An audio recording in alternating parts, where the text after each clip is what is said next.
Berjumpa dengan saya. Kali ini saya akan berbagi tentang first aid secara sederhana. Jadi dalam waktu 1 jam ini kita mencoba untuk membicarakan hal-hal yang sering kita hadapi di tempat kerja, di lingkungan kita kerja. Ya, untuk itu izinkan saya untuk share screen. Ya, untuk share screen.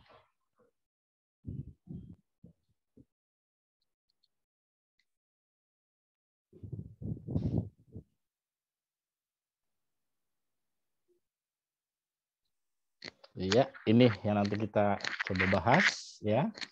Izinkan dulu saya memperkenalkan diri teman-teman, ya, dengan melalui video ini. Kalau saya menggunakan masker karena setelah ada penugasan dari Padang, kayaknya badan saya kurang sehat, sehingga saya khawatir, gitu ya, dengan kondisi saat ini. Maka saya untuk sementara isolasi mandiri di rumah dan tetap menggunakan masker. Mudah-mudahan nanti sore saya akan cek dan hasilnya negatif. Jadi mohon doanya teman-teman semua. Oke, kita masuk. Ada beberapa pengertian tentang pertolongan pertama. Ya, tentang pertolongan pertama. Ini yang saya ambil contoh itu dari American Heart Association dan American Red Cross. Itu secara umum mereka bilang itu hampir sama, ya. Tindakan menilai dan intervensi. Jadi berbeda dengan pemahaman kita masa lalu bahwa kalau pertolongan pertama itu ya ada orang terluka langsung tanganin, gitu ya. Nah, sekarang itu kita harus sudah menilai, didahului dengan penilaian. Bagaimana kita melihat bahwa kondisi seseorang tersebut seperti apa, baik itu kesadarannya, pernafasannya, dan seterusnya. Ya, baru setelah itu kita lakukan intervensi, apa yang bisa kita lakukan sesuai dengan kondisi penderita yang ada. Nah, tindakan ini bisa dilakukan oleh orang yang berada di sekitar kejadian atau oleh si korban itu sendiri. Jadi kalau di sini di AH dan ARC itu ada kalimat orang yang berada di sekitar kejadian atau si korban itu sendiri. Nah, untuk itulah kenapa sekarang itu sebisa mungkin pelatihan first aid itu bukan hanya membuat seseorang itu bisa menolong orang lain, tetapi bagaimana dia juga bisa menolong dirinya sendiri pada suatu kejadian di mana dia mengalami cedera. Karena banyak beberapa waktu lalu itu juga, ya, karena mereka latihannya adalah latihan untuk menjadi seorang penolong orang lain, maka begitu dia mengalami cedera, dia tergagap-gagap. Nah, untuk itu sekarang ini orientasi pelatihan first aid yang baik itu adalah bagaimana kita menjadi penolong terhadap orang lain dan juga bagaimana menjadi penolong terhadap diri sendiri, ya. Nah, pertolongan pertama itu juga menggunakan atau tanpa peralatan dan perlengkapan medis. Jadi bisa apapun yang ada di sekitar. Misalnya kalau kita di perkantoran tidak ada bidai, tetapi ada penggaris yang cukup panjang yang biasanya 50 cm, itu bisa kita jadikan bidai, ya, dengan ukuran yang pas tentunya. Terus kemudian bisa juga menggunakan majalah, bisa menggunakan buku-buku, sehingga apapun bisa. Terus kemudian plester, ya, selama ini kita menggunakan plester yang ekuivalen dengan 3M misalnya, padahal di kantor kita nggak ada, gitu ya. Tetapi adanya plester biasa, misalnya plester lakban kertas misalnya, gitu. Itu juga bisa. Jadi apapun bisa kita gunakan. Sedangkan menurut Palang Merah Indonesia, pertolongan pertama itu adalah pemberian pertolongan segera kepada penderita sakit atau korban kecelakaan. Jadi kalau di Palang Merah Indonesia itu dia sudah memisahkan antara penderita sakit dan korban kecelakaan. Untuk itulah kenapa di tahun 2000, dan kebetulan saya juga terlibat, itu terminologi P3K di Palang Merah Indonesia itu sudah dihapuskan dan dia menjadi pertolongan pertama. Kenapa? Karena kalau kita bicara P3K, maka kewenangan orang yang sudah mendapatkan pelatihan itu sebetulnya secara hukum itu kecil sekali, hanya menolong orang yang mengalami kecelakaan. Sedangkan di kantor itu bukan hanya kecelakaan yang bisa terjadi, tetapi juga bisa jadi karena dia sakit, baik itu sakit mendadak maupun memang sakit yang sudah lama diderita terus kemudian kambuh lagi, ya. Jadi itulah kenapa PMI itu menggunakan kalimat pertolongan pertama atau mengambil dari bahasa aslinya, bahasa asing, bahasa Inggris itu first aid, gitu ya. Nah, ini sudah diperluas jadinya. Kemudian yang memerlukan penanganan medis dasar untuk mencegah cacat atau maut. Jadi penanganannya itu medis dasar saja, bukan lanjutan, walaupun nanti yang melakukan itu dokter misalnya, tetapi dia kalau dalam kondisi tertentu, maka dia hanya penanganan medis dasar selama mereka itu dilaksanakan di tempat kejadian dan peralatannya sangat minim. Tetapi kecuali kalau dilakukan di klinik misalnya, yang peralatannya lebih baik, maka dokter juga bisa melakukan pertolongan pertama yang lebih advance lagi. Seperti itu. Dan ini seorang first aider atau first aid rescuer itu adalah, menurut Palang Merah Indonesia, itu adalah seseorang yang telah mengikuti pelatihan formal pertolongan pertama, pertolongan darurat oleh lembaga penyedia pelatihan pertolongan pertama. Nah, penyedia pelatihan pertolongan pertama itu kalau di kita di lingkungan kerja, maka adalah mereka yang terafiliasi dengan Kemenaker dalam pelatihan pertolongan pertama di tempat kerja. Jadi pada saat kita lulus mengikuti pelatihan pertolongan pertama di tempat kerja, maka kita sudah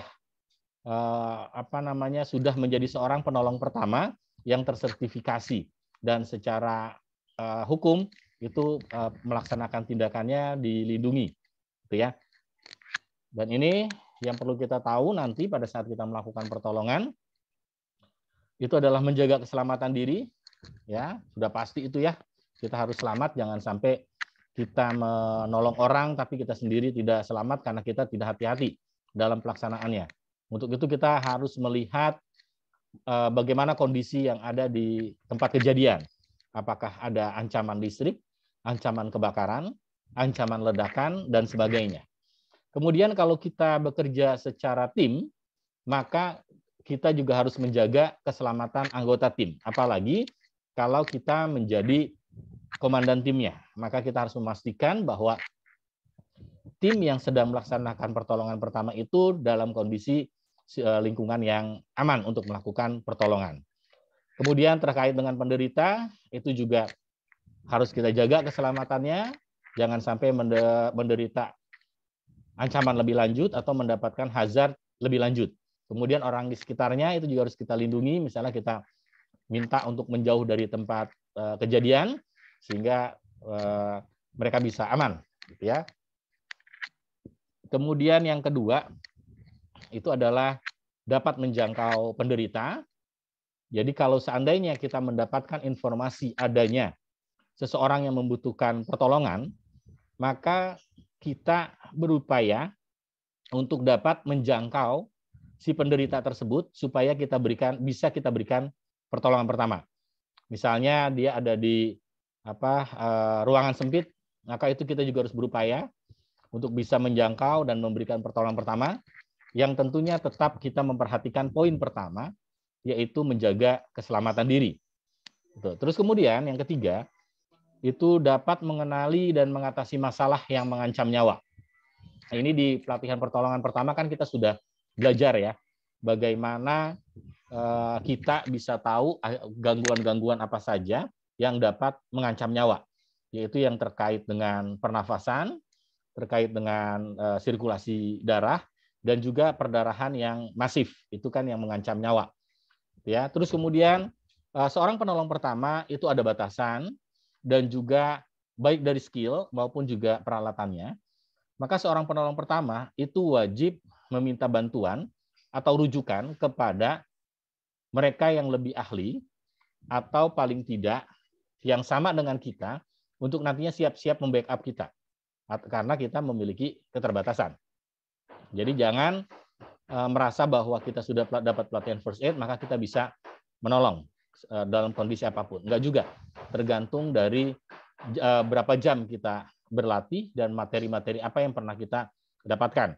Walaupun standar di Kemenaker sudah ada, tetapi pada saat pelatihan-pelatihan lanjutan itu akan ada materi-materi yang sesuai dengan jam-jam latihan tersebut. Nah, disitulah kemampuan kita. Kalau seandainya memang belum sampai di tahap itu, maka kita harus meminta bantuan. Contohnya pada kasus cedera tulang belakang. Bila kita belum mendapatkan materi tentang cedera tulang belakang, belum terlatih, maka alangkah baiknya kita hanya stabilisasi, kemudian menunggu bantuan lebih lanjut. Sebelumnya kita udah pasti minta bantuan, gitu ya. Kemudian memberikan pertolongan dengan cepat dan tepat berdasarkan keadaan korban. Sehingga pada saat kita menilai ini kita harus tahu apa yang terjadi, kemudian bagaimana kita akan melakukan sehingga bisa berhasil.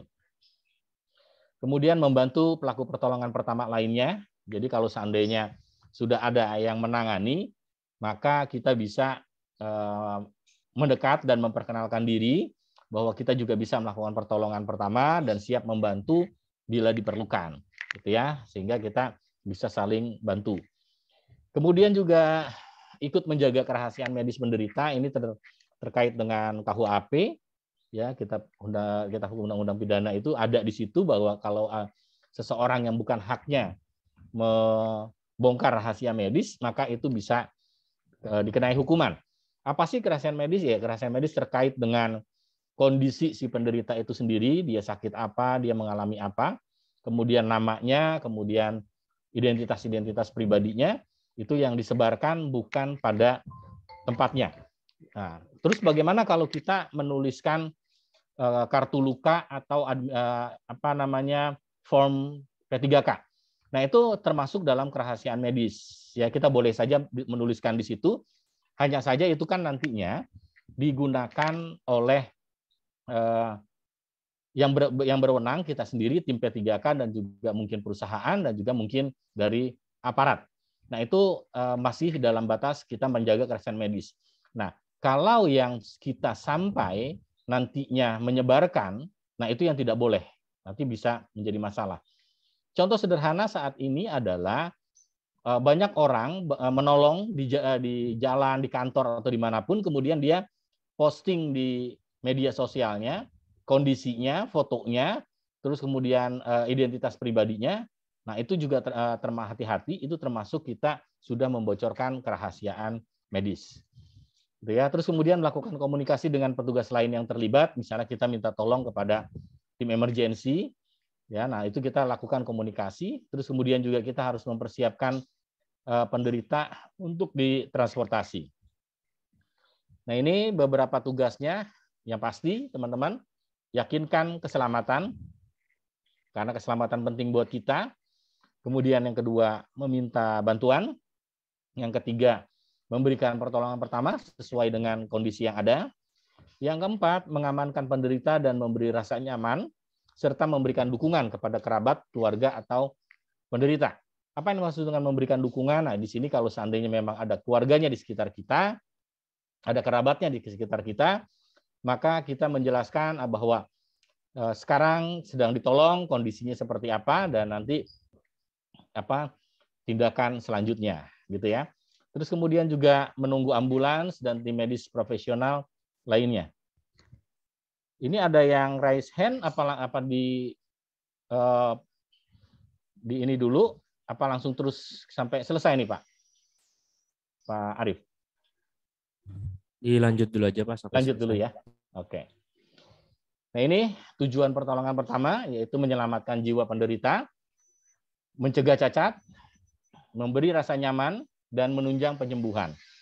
Nah, di poin 4 inilah kita yang harus sadar bahwa kita sebagai penolong pertama itu bukan menyembuhkan. Berbeda dengan dokter. Ya, kita penolong pertama itu hanya menunjang penyembuhan, bukan menyembuhkan. Kita tidak memberikan obat. Oleh karena itu di kotak P3K itu nggak ada obat, ya, nggak ada obat, sehingga semuanya itu hanya peralatan-peralatan untuk memberikan pertolongan pertama. Kenapa? Karena kita tidak tahu indikasi, kontraindikasi, dan dampaknya kalau kita berikan obat-obatan tersebut. Nah, untuk itulah kita harus paham tugas kita.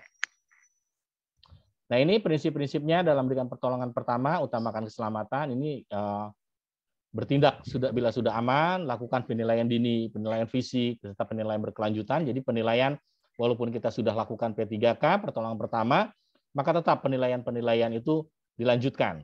Jangan sampai nanti begitu kita sudah tangani, kita tidak nilai lagi, ternyata terjadi henti nafas misalnya, itu membahayakan sekali.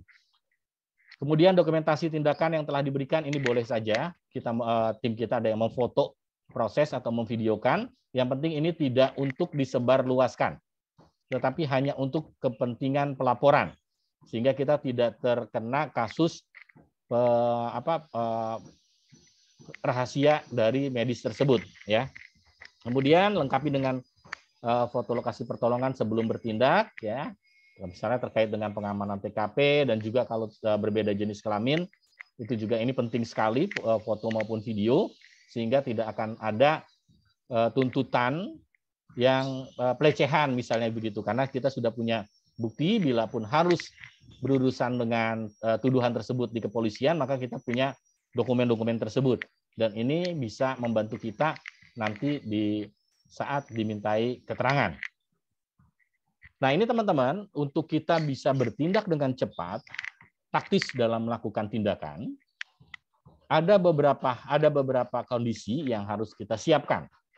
Ya, itu misalnya rencana evakuasi itu kalau kita di kantor itu udah harus kita buat ya di SOP perencanaan evakuasi. Terus kemudian kita sebagai penolong pertama itu sebisa mungkin selalu membawa peralatan medis dasar, peralatan pertolongan pertama dasar. Nah, peralatan ini harus menempel pada kita nih sebagai penolong pertama. Jadi kita udah pakai seragam kerja gitu ya, tapi nantinya diharapkan ada satu kotak kecil, misalnya tas pinggang yang kecil, itu sebagai first layer. First layer di sini maksudnya adalah di dalam kotak tersebut, di dalam tas tersebut, itu terdiri dari beberapa hal yang terkait dengan pertolongan pertama yang bersifat darurat, yang kondisinya itu bisa mengancam nyawa kalau kita tidak lakukan intervensi. Nah, ada beberapa peralatan yang kami sarankan dalam hal first layer, itu diantaranya adalah trauma shear. Trauma shear ini gunting, ya, gunting trauma. Gunting trauma ini kalau di ruang gawat darurat itu sama dengan gunting pembalut gitu ya. Jadi dalam tas kita itu ada gunting pembalut yang bentuknya agak bengkok gitu. Nah, ini juga berguna nantinya untuk kita melakukan misalnya harus menggunting untuk eksposur bagian yang cedera gitu ya. Tetapi di lingkungan umum itu sekarang ada trauma shear yang memang khusus untuk mereka yang ada di lapangan sebagai penolong pertama. Kemudian kita juga menyiapkan beberapa pasang saja sarung tangan lateks. Misalnya 5 pasang sarung tangan lateks. Masukkan ke dalam tas tersebut. Kemudian ada pembalut cepat. Ini untuk pengendalian perdarahan nantinya. Berbagai ukuran. Itu misalnya masing-masing satu itu nggak masalah karena ini adalah first layer. Jadi jangan sampai nanti kegedean tasnya yang kita bawa. Tapi cukup aja sekitar maksimal itu 20 cm kali 10 gitu itu maksimal. Gitu ya. Terus kemudian juga kita bawa sebuah pembalut elastis. Ini juga nanti berguna untuk kondisi apapun, baik perdarahan, luka maupun juga patah tulang. Kemudian masker medis itu juga ini saya tuliskan buff karena ini dulu sebelum adanya pandemi. Ya, kalau sekarang sih lebih baik menggunakan masker medis yang kita harus bawa. Kemudian ada lembaran resuscitation sheet. Ini juga saat ini direkomendasikan untuk tidak digunakan juga. Justru untuk resusitasi sekarang kita disarankan hanya pijat jantung saja. Kemudian untuk knee pad dan elbow pad ini benar pilihan terakhir aja. Ini biasanya digunakan atau dibawa oleh mereka yang tugas di lapangan pada saat terjadinya bencana. Misalnya sekarang bekerja di Cianjur gitu misalnya, maka setiap volunteer yang menjadi penolong pertama itu dia membawa knee pad dan elbow pad. Tujuannya pada saat dia melakukan tindakan itu tidak menciderai atau membuat sakit siku dan lututnya. Karena kita tahu pada saat kita melakukan pertolongan, terkadang kita berlutut, terkadang kita juga pada saat stabilisasi, itu siku kita menempel di tanah.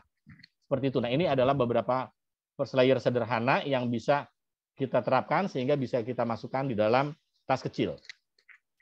Kemudian ada second layer. Nah, second layer ini itu yang umumnya ada di kantor kita yang bentuknya itu kotak P3K atau tas P3K yang bisa dijinjing. Nah, untuk peraturan kementerian ini second layer ini itu adalah yang sesuai dengan yang ada di kementerian, plus kalau memang kita ingin tambahkan sesuai dengan kondisi yang ada dan saran dari medis, misalnya dari dokter dan dari perawat, itu bisa. Ya, jadi second layer itu bisa nanti merujuk ke peraturan menteri untuk melihat apa saja sih isi-isinya, dan bisa ditambahkan peralatan yang sesuai. Kemudian ada lagi third layer, itu peralatan pertolongan pertama yang digunakan sebagai alat pendukung tugas. Misalnya tandu, spinal board, itu maupun long maupun short, bidai, dan lain-lain. Nah, pada saat kita melakukan yang third layer ini kan kita nggak pasti semua peralatan dibawa pada saat kejadian. Makanya tandu, spinal board ini third layer dia masuknya.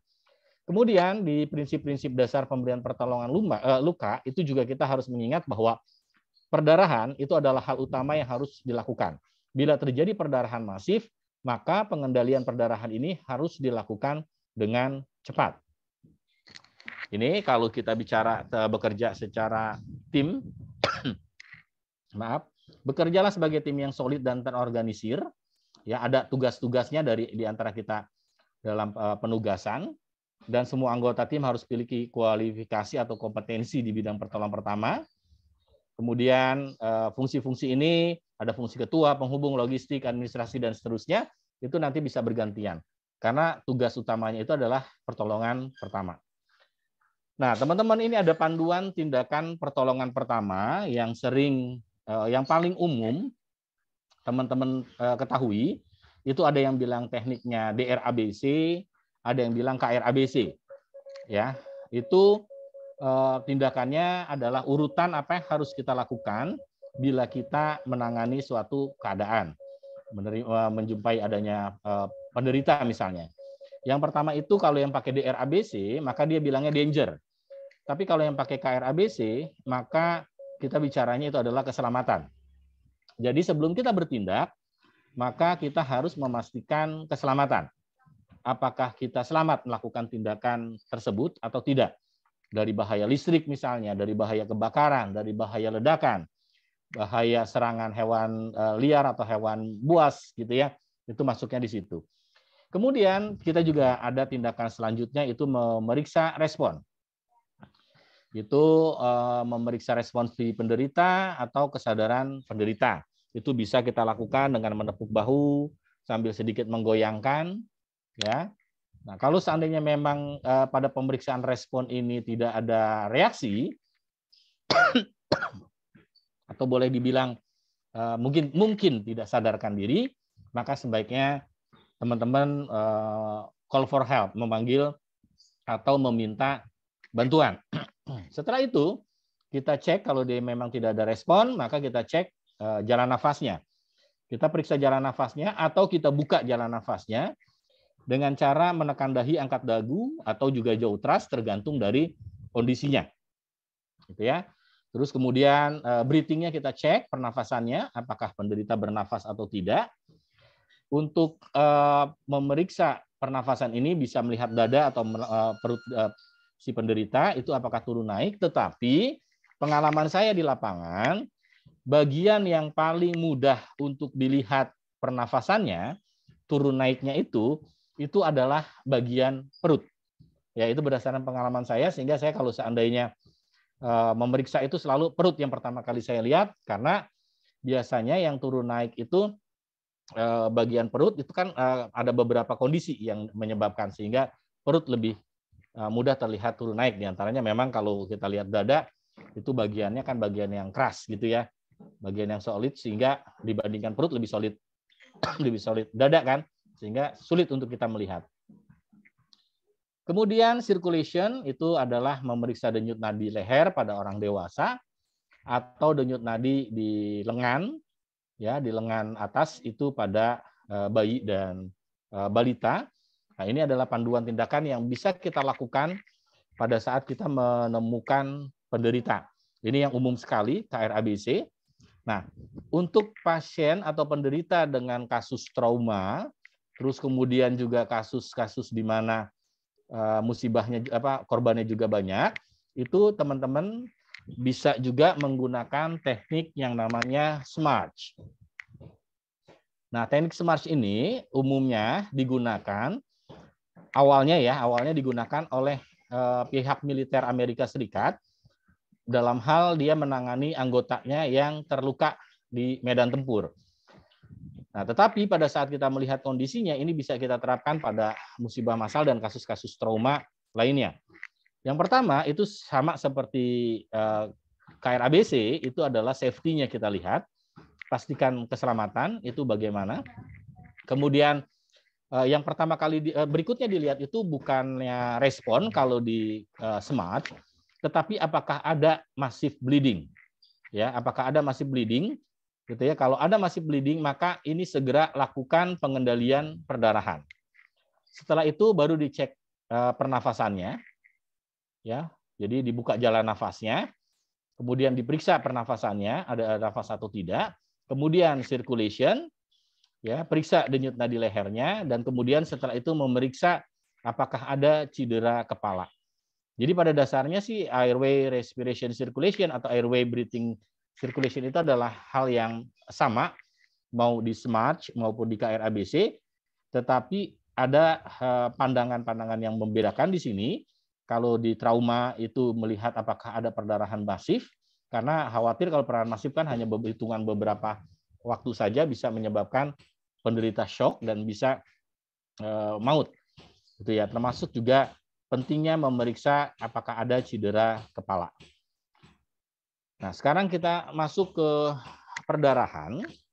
Ya, perdarahan ini hal yang paling sering juga kita lihat, baik itu perdarahan biasa maupun juga perdarahan yang masif. Perdarahan masif itu bisa secara awam bisa dibilang darahnya banyak keluar, atau tempat keluarnya darah itu banyak. Itu disebut dengan masif. Contohnya misalnya terkena ledakan.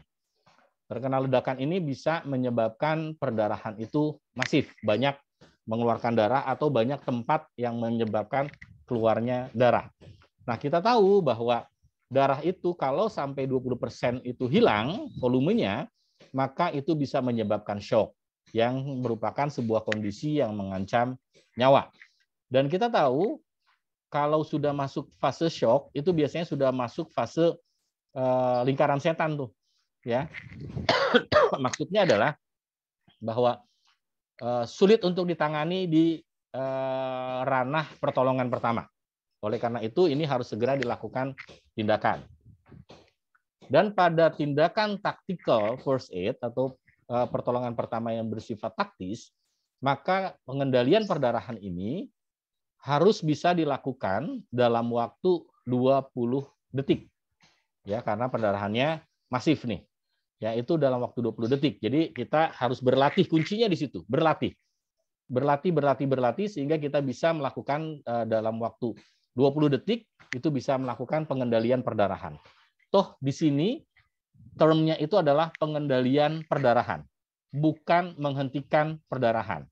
Ya, yang penting perdarahan tersebut bisa dikendalikan, tidak banyak darah yang keluar. Ya, ini juga ada algoritma pengendalian perdarahan yang mengancam nyawa. Kalau di sini ada perdarahan yang mengancam nyawa, maka kita ada pertanyaan apakah perdarahannya terkendali. Kalau perdarahannya terkendali, maka kita bisa pertimbangkan pembalutan penekan saja. Ya, selesai itu. Kalau masih berdarah, ya ditambahkanlah pembalut penekan tersebut. Tetapi kalau perdarahannya tidak terkendali, maka ada pertimbangan, punya torniket enggak? Kalau ada torniket, maka aplikasikan torniket tersebut. Ya, setelah diaplikasikan dia terkendali enggak? Kalau dia terkendali, ya udah kita evaluasi kondisinya setiap 2 jam. Evaluasi di sini maksudnya tidak harus torniketnya dibuka karena memang torniket yang sudah terpasang sebaiknya tidak dibuka kecuali nanti yang membuka itu adalah dokter, ya, terutama dokter spesialis bedah. Kemudian kalau dia perdarahannya udah dipasang torniket masih banyak juga yang mengeluarkan, maka kita bisa mengaplikasikan tindakan lain. Kemudian misalnya kita bisa menambahkan torniket kedua, gitu ya. Nah, sedangkan kalau kita tidak punya torniket, maka kita bisa menggunakan pembalut hemostatik kalau tersedia, ya. Kalau tersedia gunakan hemostatik. Kalau nggak bisa, kita bisa menggunakan pembalut kasa, perban, ya. Terus kemudian menggunakan pembalut penekan. Pembalut penekan ini kita bisa menggunakan elastis perban. Untuk itulah kenapa tadi di first layer itu paling tidak ada satu elastis perban, sehingga pada saat kita menangani perdarahan ini bisa kita lakukan, tidak harus menggunakan torniket, bisa menggunakan pembalut elastis perban dengan kasar, contohnya seperti itu. Nah, ini contoh pengendalian perdarahan sederhana yang bisa kita lakukan dalam waktu 20 detik. Itu diantaranya adalah kalau saya ini memperkenalkan yang namanya akronim tiban baju. Apa tuh akronim tiban baju? Itu adalah sebuah tindakan di mana tindakan tersebut adalah T yang pertama itu adalah tekan, ya, tekan pada bagian yang terluka tersebut yang mengeluarkan darah. Kemudian I-nya itu adalah tinggikan luka. Jadi kita tekan, kemudian kita tinggikan, ya. Setelah itu kita beri bantalan, ya, letakkan bantalan di atas luka. Kemudian baknya itu, jadi ban itu kita memberikan bantalan, baknya itu adalah beri balutan pengikat, ya, bisa menggunakan mitela, bisa menggunakan elastis perban, gitu ya. Terus kemudian setelah balut maka kita ju. Ju itu adalah rujuk.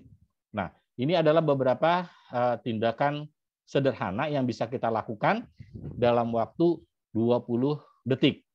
Ini kuncinya sekali lagi saya sampaikan itu adalah latihan. Latihan dan latihan.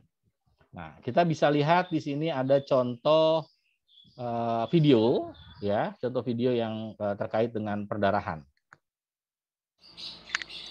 Kali ini kami akan mendemonstrasikan bagaimana mengendalikan perdarahan dengan teknik tiban baju. Teknik tiban baju adalah teknik penekanan langsung pada daerah yang mengalami perdarahan, ya, dengan menggunakan beberapa langkah. Ya, yang pertama tadi, T itu adalah tekan pada luka yang mengalami perdarahan, kemudian tinggikan, kemudian beri bantalan, balut, dan persiapan untuk rujukan. Siapkan paling tidak 3 buah mitela atau kain segitiga atau kain apapun untuk mengendalikan perdarahan. Pertama, kita anggap perdarahannya ada di sini, maka tindakan tiban baju itu adalah pertama tekan.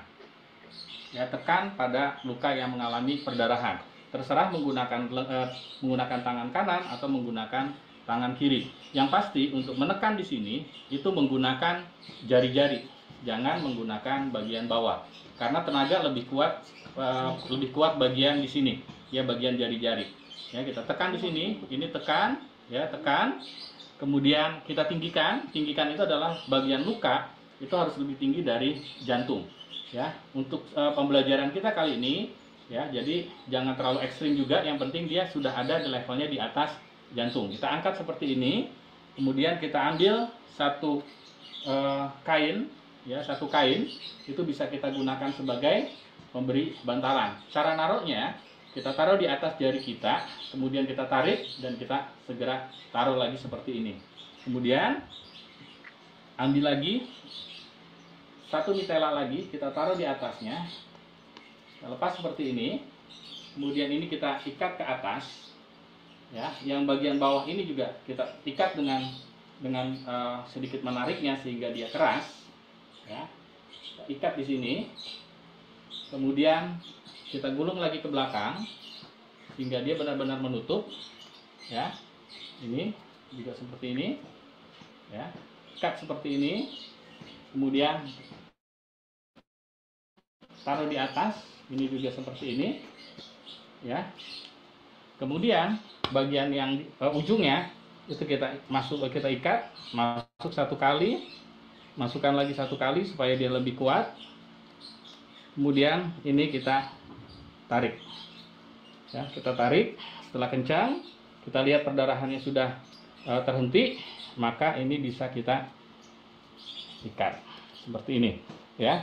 Ini kalau seandainya ditaruh di penolong tuh hati-hati, karena dia tubuh kita juga bisa kena bencaran darah. Bisa juga penderita yang sakit kita minta untuk memegang seperti ini, Setelah selesai ini, maka kita harus menstabilisasi, karena kalau kita tidak stabilisasi nanti pada saat evakuasi dia bergerak-bergerak. Maka kita bisa menggunakan kain seperti mitela ini, ya, mitela ini. Sekali lagi seperti taruh di seperti ini, ya. Kemudian kita taruh di sini. Ini kita masuk di sini, masuk. Yang satunya ini juga kita masukin di sini, ya. Kita masukin di sini. Kemudian ini kita tarik, ya. Kita tarik seperti ini. Jadi ini nantinya dia bisa menjadi gendongan seperti ini. Ini kita taruh seperti ini. Kita ikat di belakang. Ya, kita ikat. 1, 2, tarik. Jangan terlalu mengikat leher. Selesai ini, ikat 1 kali lagi untuk mengunci. Nah, posisinya sekarang sudah seperti ini, ya. Posisinya sudah seperti ini. Untuk lebih stabil lagi, kita bisa menggunakan kain berikutnya, mitela berikutnya. Kita taruh di sini. Ini bisa kita ikat di sini. Maaf, masuk ke belakang sini. Ya, dan ikatnya itu di belakang tubuh penderita. Sedikit ke belakang, jangan terlalu di bawah ketiak. 1, 2, 2. Kita tarik lagi. Ya, kita tarik. Tarik supaya kencang, terus kemudian ikat sekali lagi, kita kunci. Nah, ini adalah tindakan kita tiban baju. Jadi tadi ada tekan, ada tinggikan, kasih bantalan, kemudian dibalut, distabilkan, dan kini sekarang siap untuk dievakuasi atau dirujuk ke rumah sakit. Demikian teman-teman demonstrasinya. Sekarang silakan kembali ke kelas untuk mempraktekkan secara bersama di bawah panduan pelatih. Terima kasih.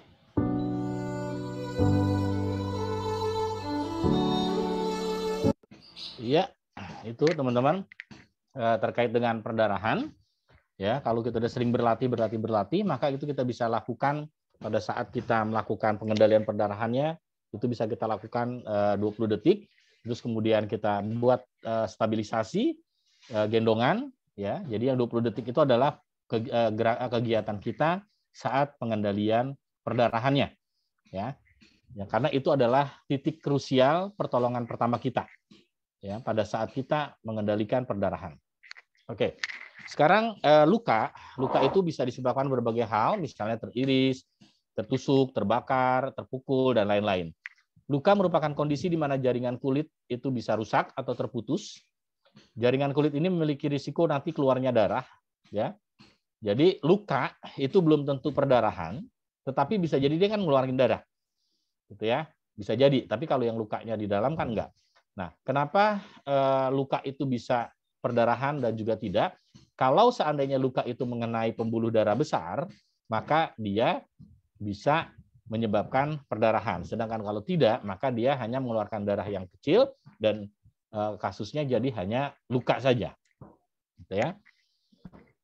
Nah, ini luka yang sering kita jumpai di perkantoran itu bisa luka tusuk, luka robek, luka iris, luka tembus. Luka tembus itu jadi si bendanya yang mengenai tubuh dan menyebabkan luka itu keluar dari tubuh orang yang terkena. Misalnya pada saat kondisi adanya ledakan, itu ada serpihan yang terbang, proyektil, tetap masuk misalnya ke tangan, ke lengan, terus kemudian dia tembus, maka dia keluar. Maka ada luka masuk dan luka keluar. Ini juga bisa dianalogikan nanti pada saat tugas di luar, misalnya pada saat ada kejadian itu tembak-menembak, nah itu pada saat luka tembak itu bisa jadi ada lukanya itu luka tembus. Kemudian luka lecet ini juga sering kali kejadian, ya. Terus juga kemudian luka bakar. Nah, ini panduan umum pada saat kita melakukan pertolongan pertama yang bisa kita lakukan dengan cepat, itu adalah situ biljuk, yaitu bersihkan luka dengan air mengalir. Itu bisa menggunakan air di keran, bisa juga menggunakan air dari botol kemasan, yang penting bersih, gitu ya. Setelah kita bersihkan, yang pasti kalau masih ada yang menempel, itu jangan dipaksa untuk lepas, karena kita khawatir kita bisa menyebabkan luka tambahan. Setelah itu tutup luka dengan kain yang bersih, bisa menggunakan kasa, perban dan seterusnya, ataupun kain biasa, ya, sapu tangan misalnya. Kemudian stabilkan penutup luka. Bagaimana menstabilkan penutup luka? Itu bisa dengan menggunakan balutan, bisa juga menggunakan plester, ya, untuk menstabilkan ini. Kemudian rujuk ke rumah sakit kalau memang permukaannya luas, terjadi penurunan kesadaran dan lukanya terkontaminasi kotoran dengan banyak sekali kontaminasinya, gitu ya. Dan ini adalah contoh langkah-langkah kita terkait dengan penanganan luka menggunakan akronim Situbiljuk, yaitu bersihkan luka, tutup luka, stabilkan penutup luka, kemudian rujuk ke instalasi kesehatan kalau dalam kondisi-kondisi tertentu, ya. Nah, jadi bersihkan luka bisa menggunakan air keran, bisa menggunakan air kemasan dan seterusnya, ya, bisa. Kemudian kita tutup lukanya dan seterusnya. Ini adalah langkah cepat kita melakukan penanganan luka. Jadi teman-teman, dari poster-poster yang saya tampilkan tadi itu bisa dijadikan bisa dicetak nantinya buat sebuah panduan tindakan di kantor teman-teman, sehingga nanti tinggal lihat-lihat saja dengan urutan-urutan yang seperti ini. Ini saya akan mencoba menyampaikan lagi itu terkait dengan luka tusuk yang menancap. Jadi kalau ada bendanya yang menancap itu bagaimana? Ini di tempat kerja, baik itu yang di kantor maupun di lapangan, terutama yang di lapangan, di tempat-tempat yang risiko tinggi, ini bisa terjadi. Baik teman-teman, setelah mendapatkan pemaparan dari pelatih, sekarang kita lakukan demonstrasi pertolongan pertama luka tancap. Benda yang menancap di bagian tubuh itu bermacam-macam. Bisa misalnya pisau, contohnya balisong gitu ya, pisau. Terus kemudian bisa juga benda tajam itu berupa pensil, atau benda tajam itu berupa paku. Apapun yang bisa menancap itu kasusnya adalah luka tancap. Misalnya balisong ini menancap di sini, di paha gitu ya, menancap di paha, ya, menancap di paha. Terus kemudian ini kita nggak boleh cabut kan, kita harus menstabilkan. Maka ini kita anggap pisaunya menancap, jadi satu tangan tolong dipegang. Ini ya, ini sebetulnya kan nggak dipegang juga bisa gitu ya, sama si penderita gitu ya. Tapi ini kita contoh karena kalau nggak dipegang nanti jatuh. Kita pegang, taruh di sini, kita ambil gulungan kain, misalnya dalam hal ini adalah mitela, kita taruh di sebelah sini, ya. Ambil satu lagi, kita taruh di sebelah sini, ya. Jadi dia menjadi penjepit seperti ini, ya, penjepit seperti ini. Kemudian yang satunya lagi kita gunakan elastis verban. Nah, elastis verban itu bisa kita gunakan di sini seperti ini. Terus kemudian kita agak tarik, kita gulung ke bawah, ya, kita gulung ke bawah. Nah, di sini, tarik lagi di sini. Ini kita tarik, ya, kita gulung di sini. Ya, ini udah mulai rapat. Pegang di sini. Ini sekarang kita gulung di atasnya seperti ini. Kita agak tarik, jangan terlalu kencang, ya, tarik gini aja. Nah, ini terus kemudian kita buat saling silang, masuk lagi di sini, ya, jangan terlalu kencang, tapi yang penting dia bisa mengikat. Taruh di sini. Nah, bila seandainya dia sudah stabil, misalnya coba dilepas, nah sudah stabil seperti ini, maka kita bisa memasukkan ujung si pembalut ini ke lipatan di sini. Posisinya seperti ini, maka dia sudah menjadi stabil. Jadi sekali lagi jangan dicabut, tapi biarkan dia kondisinya tetap menancap. Kita bikin bantalan seperti ini, kemudian kita balut dengan menggunakan elastis verban seperti ini, dan setelah ini siap untuk dievakuasi.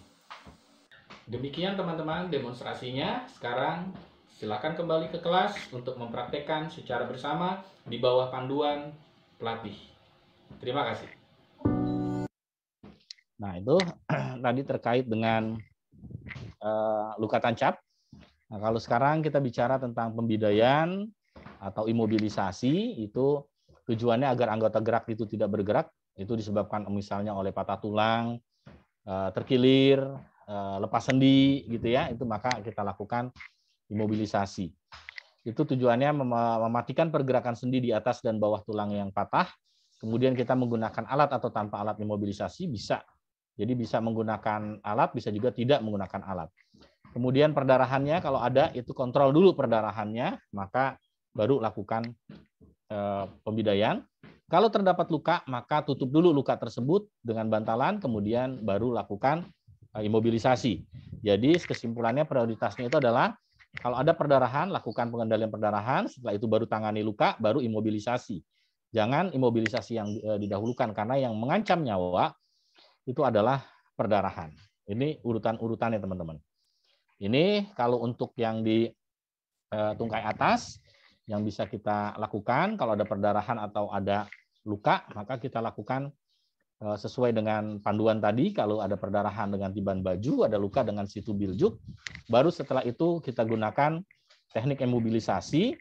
Kalau imobilisasi untuk tungkai atas, itu ketiaknya yang dimatikan, kemudian pergelangan kaki naik ke panggul, terus kemudian turun ke lutut, atas bawah patahan. Ya, secara sederhana itu tak perlu tas babil, yang merupakan singkatan dari taknya itu adalah ketiak, pernya itu adalah pergelangan kaki, lu itu adalah lutut, ya, terus kemudian atas patahan dan bawah patahan. Kemudian stabilkan. Nah, kenapa di sini di akronimnya tidak ada panggul? Karena panggul itu juga merupakan kalau kita sudah lakukan ikatan, kita nanti akan otomatis juga melakukan pengikatan di panggul, karena itu juga merupakan sebuah persendian. Jadi ini untuk patah tulang tungkai atas, panduan sederhananya.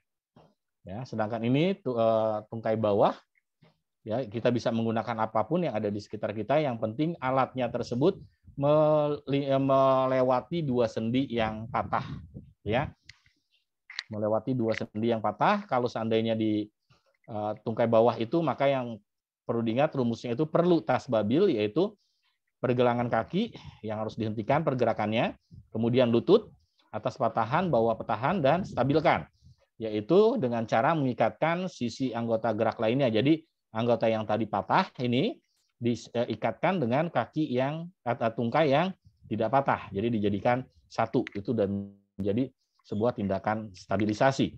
Kemudian lakukan rujuk ke instalasi kesehatan, ya, dan selama menunggu adanya kendaraan untuk ke instalasi kesehatan, kita terus monitor pernafasan dan juga monitor perdarahan yang ada kalau memang ada. Ingat sekali lagi, di tungkai bawah pun begitu, kalau ada perdarahan maka lakukan tindakan tiban baju, kalau ada luka lakukan situ biljuk, dengan prioritas itu adalah pengendalian perdarahan, penanganan luka, baru imobilisasi.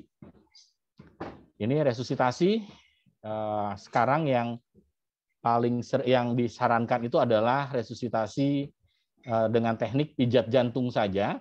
Tekniknya semua sama, penekanan itu di tengah tulang dada, ya, terus kemudian melakukan penekanan dengan pangkal tangan yang kanan atau kiri tergantung kita kekuatannya di mana. Ini kalau tindakan ini sebaiknya teman-teman ikut pelatihan khusus, ya, kita ini hanya orientasi saja, ya. Setelah itu kita tekan, dan penekanannya itu adalah 100 sampai 120 kali per menit, dan lakukan terus sampai kondisi kita lelah, bantuan datang, penderitanya itu tersadar, ya, atau kita sudah kelelahan, gitu ya. Ini yang bisa kita lakukan. Nah, yang sering jadi pertanyaan adalah kenapa sih pijat jantung saja itu berhasil sedangkan kita tidak memberikan pernafasan buatan. Mungkin ilustrasi ini bisa menjelaskan kita kenapa pijat jantung saja itu bisa membuat berhasil tindakannya.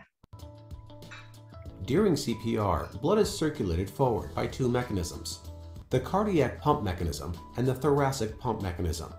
With the cardiac pump mechanism, direct compression of the heart between the sternum and the spine forces blood out. More importantly, the chest also becomes a thoracic pump. Chest compressions create a positive pressure that forces blood out of the heart. Nah, positive pressure inilah, atau tekanan positif inilah yang mengeluarkan udara Compressions dari also rongga cause a dada. slight increase in intracranial Dan nanti pressure, akan ada which negative reduces pressure yang cerebral memasukkan perfusion. udara ke dalam tubuh, yaitu masuk ke rongga dada. Nah, ini negative pressure-nya. Then, During the decompression phase, the chest wall passively recoils, creating a slight negative intrathoracic pressure. This vacuum draws some blood back into the heart, pulls some air into the lungs, and fills the coronary arteries. ICP is also slightly lowered during decompression.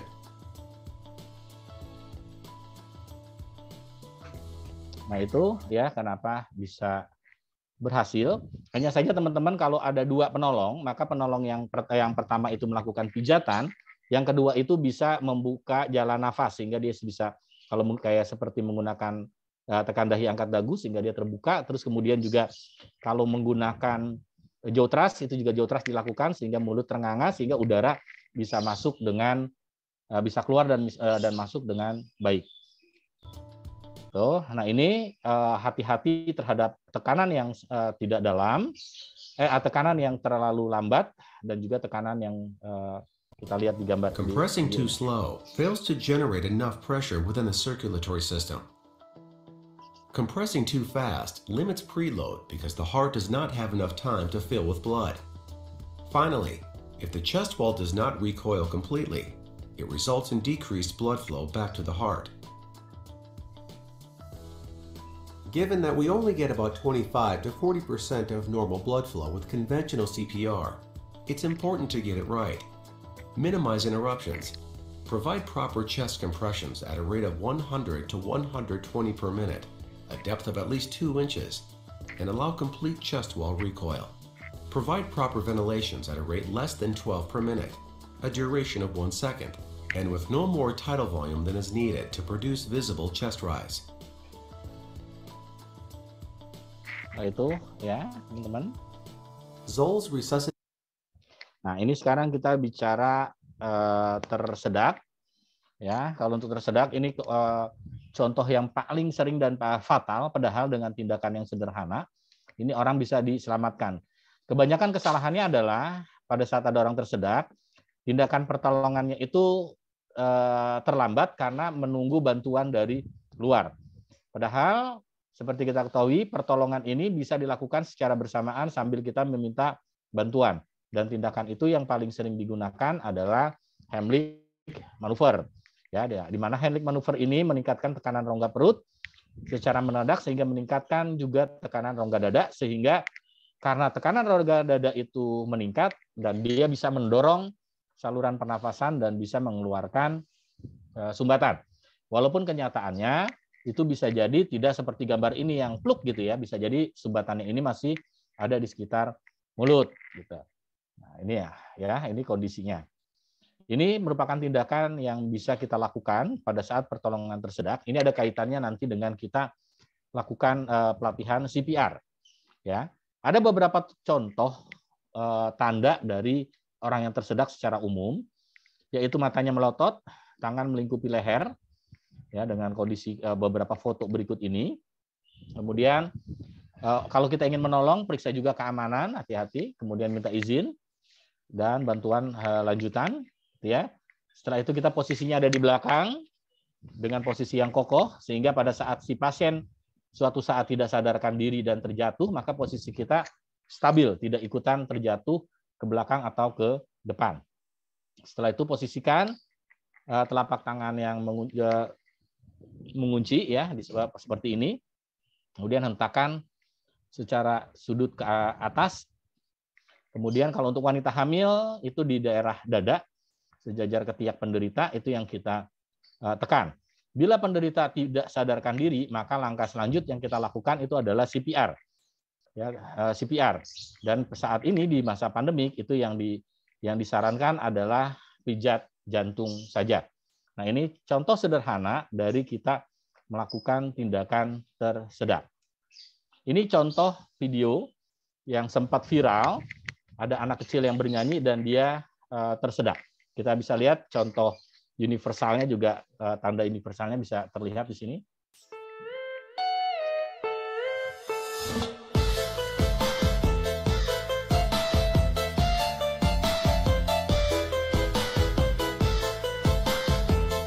Nah, untunglah benda asing yang menyumbatnya bisa keluar, dan ini Ini nggak banyak orang yang bisa kondisinya seperti ini, maka bisa fatal akibatnya, apalagi kalau seandainya orang di sekitarnya tidak tahu bagaimana melakukan penanganan pada orang yang tersedak, dan akibatnya banyak yang fatal, penderitanya itu bisa menjadi meninggal. Ini kalau ini sengatan listrik, teman-teman, ya, sengatan listrik itu kondisi berikutnya itu bisa diiringi dengan luka bakar, terus kemudian juga henti nafas, henti jantung, maka kita harus siap-siap melakukan penanganan luka bakar, terus kemudian juga resusitasi jantung paru, dan juga kemudian ada kondisi tidak sadarkan diri. Jadi kalau menemukan pasien dengan sengatan listrik, maka kita lakukan tindakan awal memeriksa keamanan, matikan arus listrik generalnya secara umum.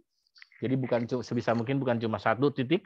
Terus kemudian jauhkan sumber sengatan, gunakan APD yang sesuai dengan penanganan kita, kemudian minta bantuan, kemudian kita cek kesadaran dan buka jalan nafas dengan tindakan yang biasa kita lakukan. Kemudian kalau pasiennya sadar, bagian mana yang dirasakan sakit, ajak bekerja sama, jangan kita saja yang menolong, tapi si penderita harus mau bekerja sama dan membantu kita dalam melakukan tindakan, kemudian berikan pertolongan kalau ada luka, ada patah tulang, dan seterusnya.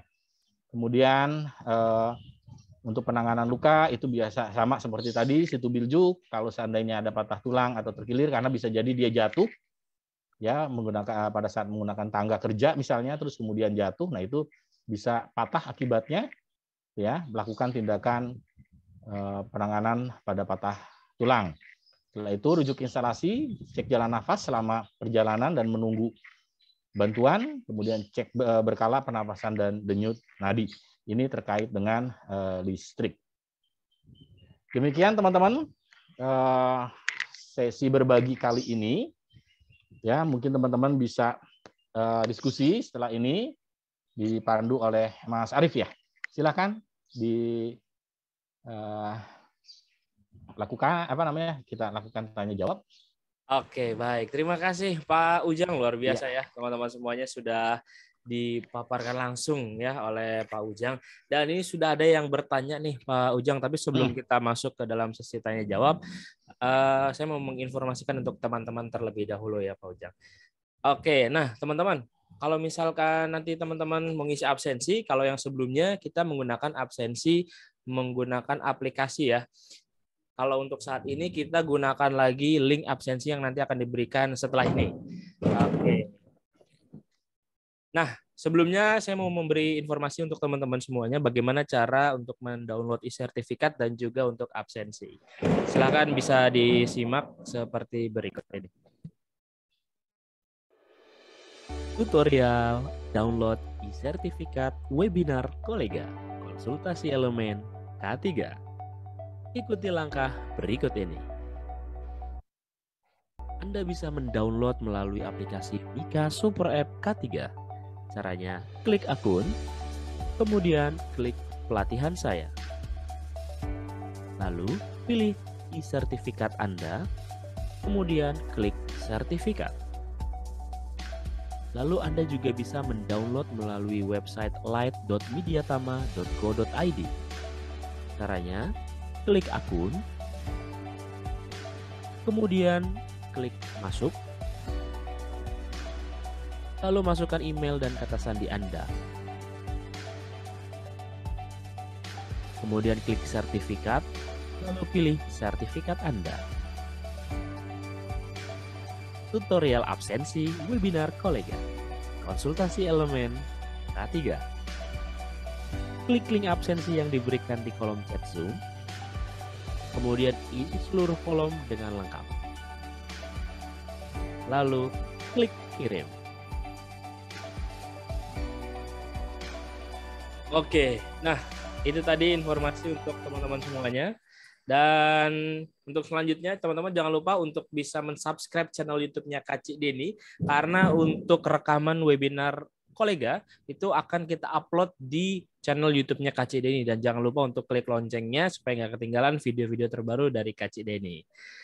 Nah, teman-teman, ini berdasarkan informasi yang kami terima, jadi untuk pelatihan ya, untuk pelatihan itu di tanggal 19 sudah ada tidak ada pelatihan hingga tanggal 15 Januari ya, teman-teman. Jadi nanti setelah tanggal 15 Januari 2023 nanti baru diadakan pelatihannya lagi. Sebelum nanti tanggal 19 silakan teman-teman semuanya yang ingin mengikuti pelatihan bisa mengikuti pelatihan yang sebelum tanggal 19. Ada apa saja untuk pelatihan-pelatihannya? Yang pertama, teman-teman bisa memperpanjang lisensi dulu nih untuk teman-teman yang mungkin lisensinya sudah mau expire, dan jangan sampai untuk menunggu expire karena nanti teman-teman harus mengulang kembali seperti refreshment dulu. Nah, makanya kalau misalkan belum sebentar lagi expired, teman-teman silakan bisa memperpanjangnya untuk lisensi dan juga SKP. Nah, kemudian buat teman-teman semuanya, kita ada paket sertifikasi SMK 3 ya untuk kontraktor konstruksi, hanya 26,5 juta aja.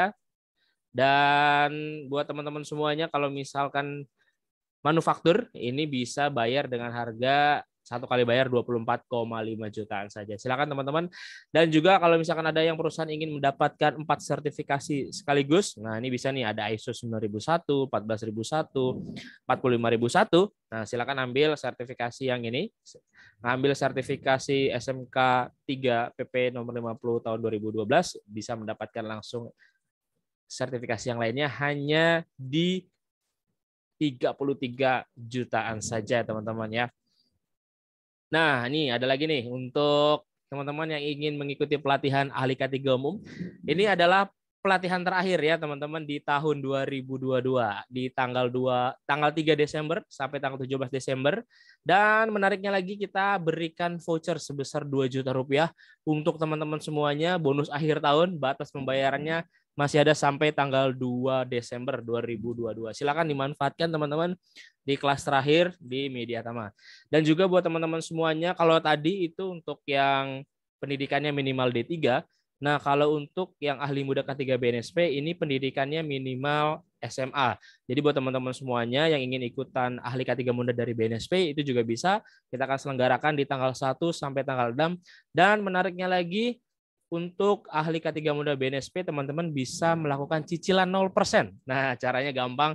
Teman-teman silakan daftar dan membayar 500.000 dan sisanya nanti teman-teman silakan bisa dicicil selama 10 kali dan menjadi 300 ribuan saja per bulan ya. Menarik, silakan teman-teman hubungi tim Mediatama yang teman-teman kenal.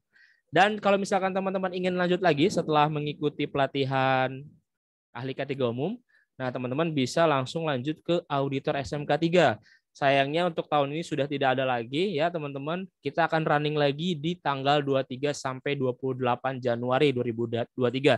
Dan ini memang harga early bird-nya lebih tinggi dibandingkan harga tahun ini ya, teman-teman. Jadi manfaatkanlah untuk awal tahun ini, teman-teman. Silakan, masih bisa ada promo early bird-nya sampai tanggal 13 Januari hanya 3 jutaan saja. Dan selanjutnya untuk teman-teman yang bergerak di bidang listrik, nah ini ada juga teknisi K3 listrik. Kita akan running juga di Desember tanggal 9 sampai tanggal 17. Early bird-nya masih ada sampai tanggal 29 November ya, teman-teman semuanya, dan ini minimal untuk pendidikannya SMA. Dan kalau misalkan pendidikan kita adalah D3, teman-teman bisa mengikuti untuk yang ahli K3 listrik, dan ini buat keperluan tender-tender biasanya ya, teman-teman. Ini juga masih ada sampai tanggal, kalau ini tahun depan ya, tanggal 19 sampai tanggal 19 Januari sampai tanggal 8 Februari kita akan running. Dan buat teman-teman yang di bidang konstruksi juga ada ahli muda K3 konstruksi. Ini kita akan running tanggal 5 sampai tanggal 10. Dan untuk harga early bird ini sudah tidak ada. Masih harga promo berarti maksudnya ya, di 4,9 jutaan saja. Dan buat teman-teman yang perancah, nah ini kalau misalkan teman-teman perancah yang mengawasi, teman-teman bisa mengikuti pelatihan yang supervisor perancah. Tapi kalau misalkan teman-teman yang memasang, nah ini bisa untuk mengikuti teknisi K3 perancah. Kedua-duanya kita laksanakan di bulan Desember ini, teman-teman. Pelatihan perancah terakhir di 2022.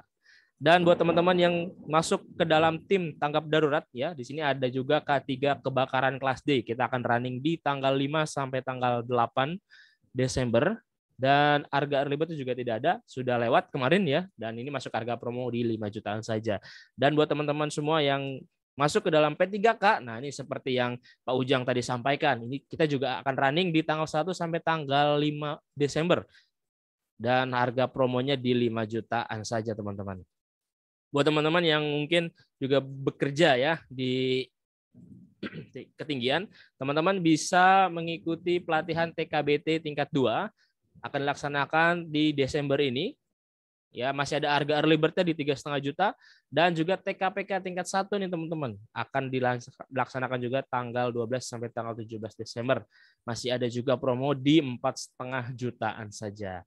Nah, banyak banget yang tanya nih untuk forklift. Kadang-kadang juga biasanya untuk pengguna forklift akan ada banyak yang lisensinya bodong ya teman-teman. Jadi silakan untuk teman-teman bisa mengikuti operator forklift. Jadi ketika kita menggunakan forklift ini tidak bodong ya karena lisensinya tidak ada. Nah, ini teman-teman bisa ikut di pelatihan operator forklift di tanggal 12 sampai tanggal 15. Masih ada harga early bird-nya juga di tanggal 2 Desember maksimal di 2,5 jutaan saja. Nah, kalau misalkan teman-teman ikut di pelatihan di Mediatama, nah teman-teman ini mendapatkan ATK standar nih yang diberikan Mediatama untuk para pesertanya. Ada tas, agenda kerja, lencana, kartu flash yang ini tidak ada di pelatihan PJK 3 lainnya sebagai kartu member. Ini juga akan diberikan untuk teman-teman semuanya dan juga kemeja sesuai dengan pelatihan-pelatihan yang teman-teman ikuti. Ini adalah merchandise ya untuk teman-teman semuanya yang bisa didapatkan. Dan kalau misalkan kita ingin cicilan gimana Pak? Ada juga nih untuk cicilan di Mediatama, silakan buka aja di Tokopedia, Mediatama Online Shop. Di sini akan ada beberapa pelatihan dan ini bukan beli sertifikat ya, tapi untuk hanya metode pembayarannya saja nanti akan bisa dicicil. Kalau di ini nggak ada harga early bird, hanya ada harga yang biasa saja, yang harga utamanya. Silakan bisa dimanfaatkan untuk cicilannya melalui Tokopedia ya, Mediatama Online Shop. Dan buat teman-teman juga kalau misalkan ingin belajar secara mandiri mengenai K3, bisa juga kunjungi di milea.app. Di sini akan ada banyak sekali video-video e-course yang teman-teman ingin pelajari seputar K3 ataupun ISO atau bahkan di bidang-bidang lainnya. Migas itu juga ada di sini, silakan nanti bisa mendapatkan sertifikat juga melalui Milea, Mediatama Learning Academy. Dan juga buat teman-teman yang sedang mencari kerja di website mediatama.co.id juga ada. Silakan pergi ke mediatama.co.id dan ada menu karir. Nah, di sini akan ada menu karir, tinggal diklik dan ada ratusan lowongan kerja untuk teman-teman semuanya yang ingin bekerja sesuai dengan gaji dan juga sesuai dengan kota yang teman-teman inginkan. Kemudian, nah ini adalah salah satu membuat CV online melalui aplikasi Mika Super FK3. Tinggal diklik aja buat CV online, lalu nanti akan muncul beberapa template. Template ini teman-teman bisa pilih gratis dan silakan lengkapi aja biodatanya. Kemudian kalau misalkan ada data pendukung seperti riwayat pendidikan yang berbentuknya soft file, tinggal ditambah, atau skill, sertifikat, lisensi juga bisa tinggal ditambahin aja di menu tambah ya teman-teman. Dan juga nanti otomatis CV kita langsung di render dan membutuhkan waktu proses 100-8 menit. Tinggal di download aja dan kalau mau melihat historinya tinggal klik akun, kemudian ada menu history CV. Nah, di sini akan ada nih untuk history CV kita, tinggal dipilih saja dan download. Menarik lagi untuk mendapatkan uang saku sebesar 3 juta per bulan. Caranya gampang. Di aplikasi Mika Super FK3 ada menu nih ya yang namanya referral. Ini semua aplikasi akan muncul ya kode referral.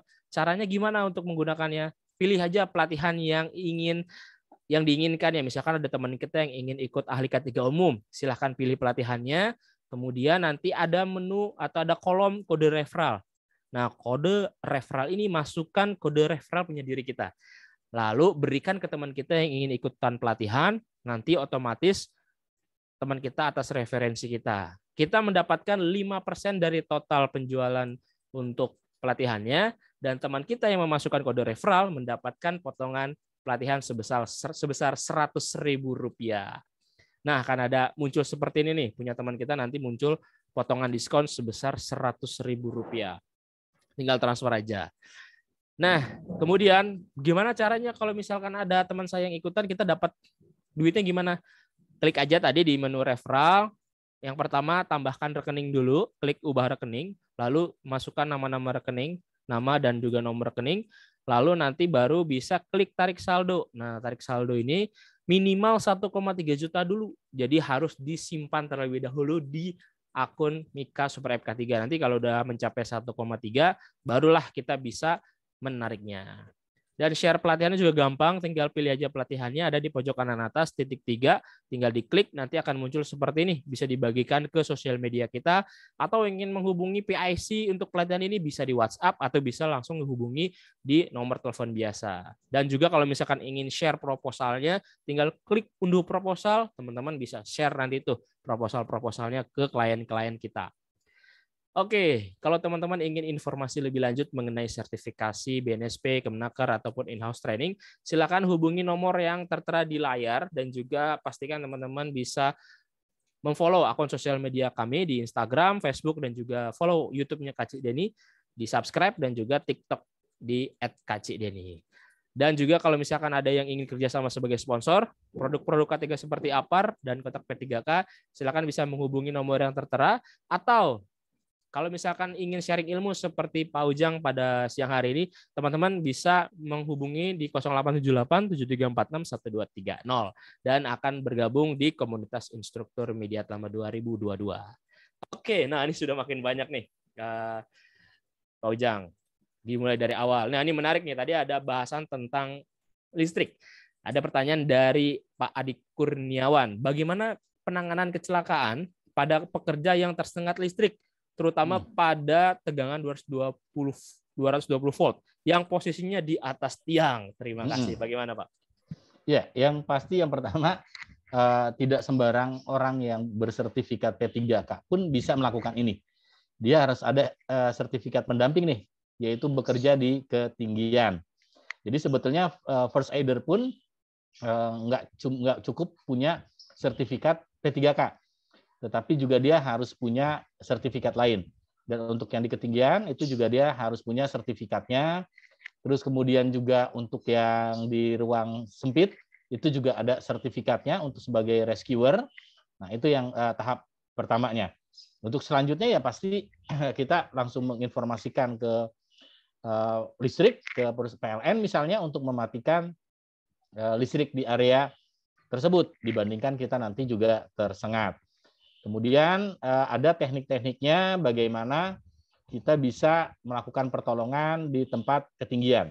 Karena kita tahu kalau seandainya dia tergantung begitu saja, penanganannya juga salah, ya, itu bisa mengakibatkan kematian karena ada beberapa pembuluh darah yang terjepit. Mungkin itu yang baru bisa saya sampaikan, Mas Arief dan teman-teman. Karena memang ini harus ada skill khususnya. Kalau hanya disampaikan, nanti khawatir nggak sampai nih. Nanti malah membahayakan. Seperti itu. Oke, baik. Seperti itu ya, Pak Adi Kurniawan.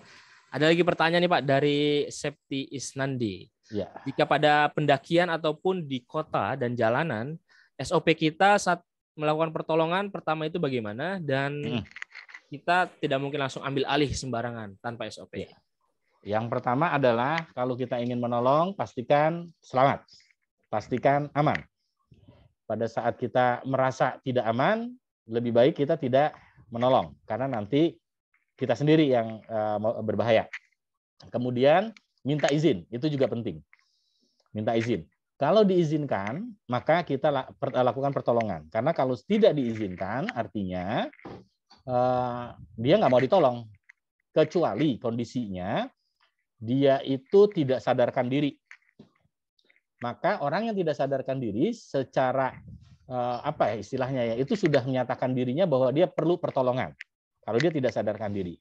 Tetapi walaupun dia tidak sadarkan diri, kalau ada keluarga dan ada kerabatnya, maka kita harus minta izin. Minta izin. Ini jangan dipaksakan nih, ya, karena izin itu penting sekali. Kalau nanti kita ada tuntutan, maka izin ini salah satu yang menjadi bagian yang bisa dilihat. Nah, terus kemudian kalau sudah ada yang menolong, siapapun dia, itu kita jangan langsung ambil alih. Karena di jalan sana banyak orang yang menolong tapi mungkin tidak menunjukkan bahwa gua jago di P3K gitu ya. Cuman dia pokoknya dia bisa nolong. Jadi lebih baik kita dekati dia, perkenalkan diri kita bahwa kita juga bisa first aid dan tawarkan. Ya, jadi ini menawarkan. Tawarkan apakah ada yang bisa saya bantu. Itu ya. Kalau seandainya dia bilang enggak ada, biarin saya aja yang menolong, ya sudah. Walaupun kita lihat itu tindakannya salah. Ya, tindakannya salah. Ini jangan sampai kita nanti jadinya ada kesan ribut cuma gara-gara penanganan. Karena bisa jadi kita baru dapat ilmu itu dari satu sisi yang kita melihat bahwa itu salah. Bisa jadi dia juga menggunakan ilmu yang di sisi lain yang kita belum tahu bahwa itu juga teknik lain dari pertolongan pertama. Itu. Jadi etika kita memberikan pertolongan pertama itu harus kita perhatikan. Yang kemudian siapapun yang memberikan pertolongan pertama lebih awal, maka dialah yang berhak untuk memberikan pertolongan pertama dan selanjutnya bisa minta bantuan kita. Jadi itu tadi kuncinya. Kenalkan diri, kasih tahu bahwa kita bisa P3K dan tawarkan. Saya akan bisa membantu. Terus kemudian kalau ada penolakan, itu juga kita jangan langsung tinggal begitu saja. Nah, ada triknya lagi nih. Contohnya, ini cuma salah satu contoh yang mungkin bisa berbeda dalam kondisi yang lain. Contohnya kita ingin menolong seorang laki-laki, ingin menolong perempuan dengan kondisi muhrim gitu ya, bukan mahramnya nih, nggak mau ditolong. Dia bilang nggak bisa, kamu nggak boleh nolong saya karena kamu bukan mahram saya. Sedangkan ini pasiennya perempuan. Ya, keluarga juga nggak mendukung, nggak bisa karena kamu beda jenis kelamin. Nah, kita sebagai penolong pertama itu jangan langsung adu ilmu dengan dia, walaupun kita ustadz nih. Kadang-kadang kan first aider juga ustadz, gitu ya. Jangan langsung bilang, oh berdasarkan kaidah ini, berdasarkan ulama ini, nggak usah. Kita tanya dulu triknya. Menurut Anda, kenapa sih nggak bolehnya tuh kayak gimana gitu ya? Pokoknya pertanyaannya disesuaikan kayak gitu. Kalau dibilang kan ada persentuhan kulit antara kulit yang ditolong dengan kulit yang menolong. Artinya nggak boleh. Maka kita bisa bilang gini, kalau seandainya saya menggunakan sarung tangan, kan nggak ada persentuhan kulit.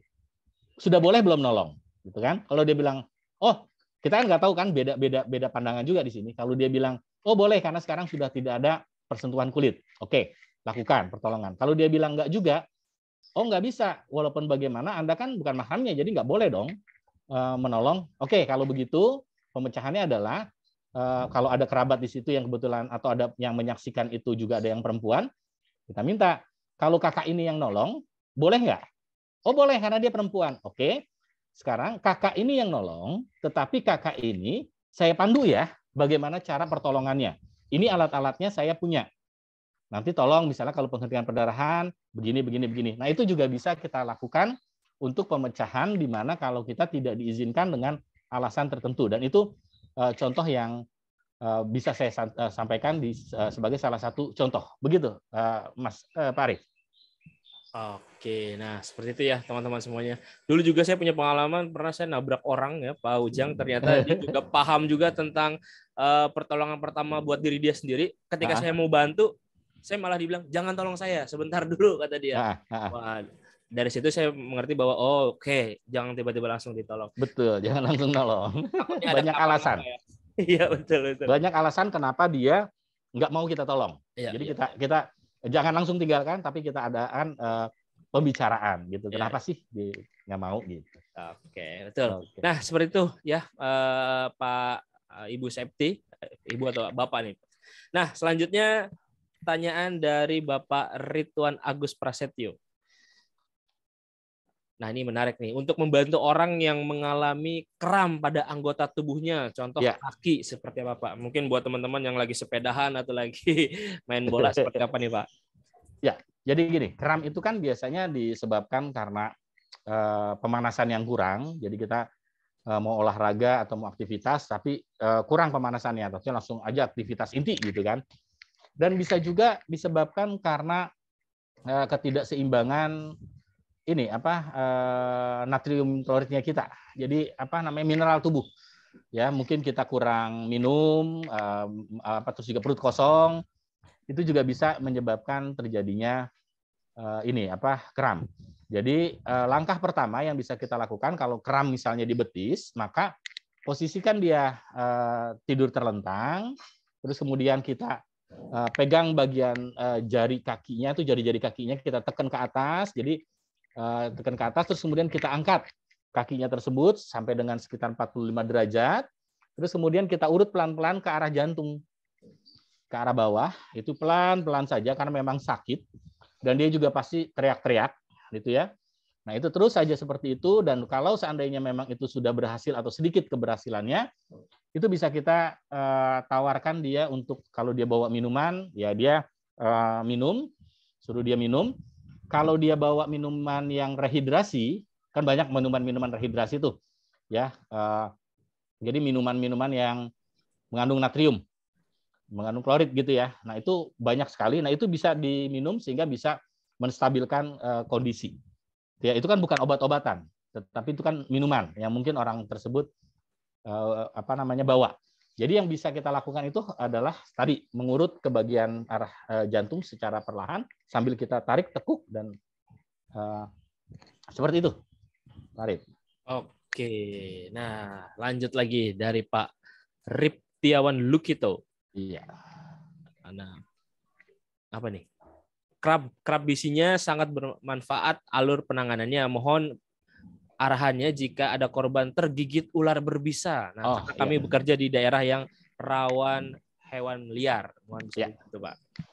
Ya, untuk ular berbisa itu dia kita sering salah paham bahwa bisa ular itu diedarkan ke seluruh tubuh melalui pembuluh darah. Sebetulnya bisa ular itu tidak diedarkan ke seluruh tubuh melalui pembuluh darah, tetapi melalui pembuluh getah bening. Nah, karakter pembuluh getah bening adalah dia bisa mengedarkan cairan yang ada di pembuluh tersebut kalau adanya gerakan pada otot. Berbeda dengan kalau melalui pembuluh darah. Kalau pembuluh darah kita diam saja, tergantung jantung. Jantung berdenyut, maka pembuluh darah itu akan terus dia beredar. Tetapi kalau pembuluh getah bening, kalau kita diam, maka pembuluh darah itu tidak tertekan, dia nggak menggerakkan, gitu ya. Nah, kemudian bagaimana pertolongan pertamanya? Artinya pertolongan pertamanya adalah jangan membuat adanya pergerakan pada bagian yang dipagut ular, yang digigit ular. Nah, cara yang paling mudah itu adalah melakukan imobilisasi. Imobilisasi itu seperti yang tadi materi pada patah tulang, terus kemudian terkilir, dan juga dislokasi. Jadi cukup kita pasang kayu, kemudian kita balut, kemudian kita ikat ke bagian tubuh kita sehingga dia bisa lebih bisa lebih stabil. Kalau nggak salah saya ada videonya, mohon maaf sebentar ya. Boleh. Kayaknya ada. Ya, kayaknya ada videonya.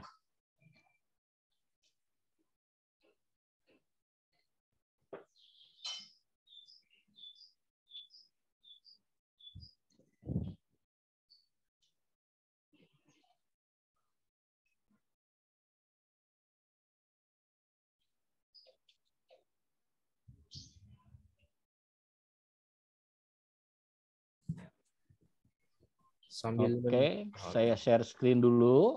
Ya. Saya share screen.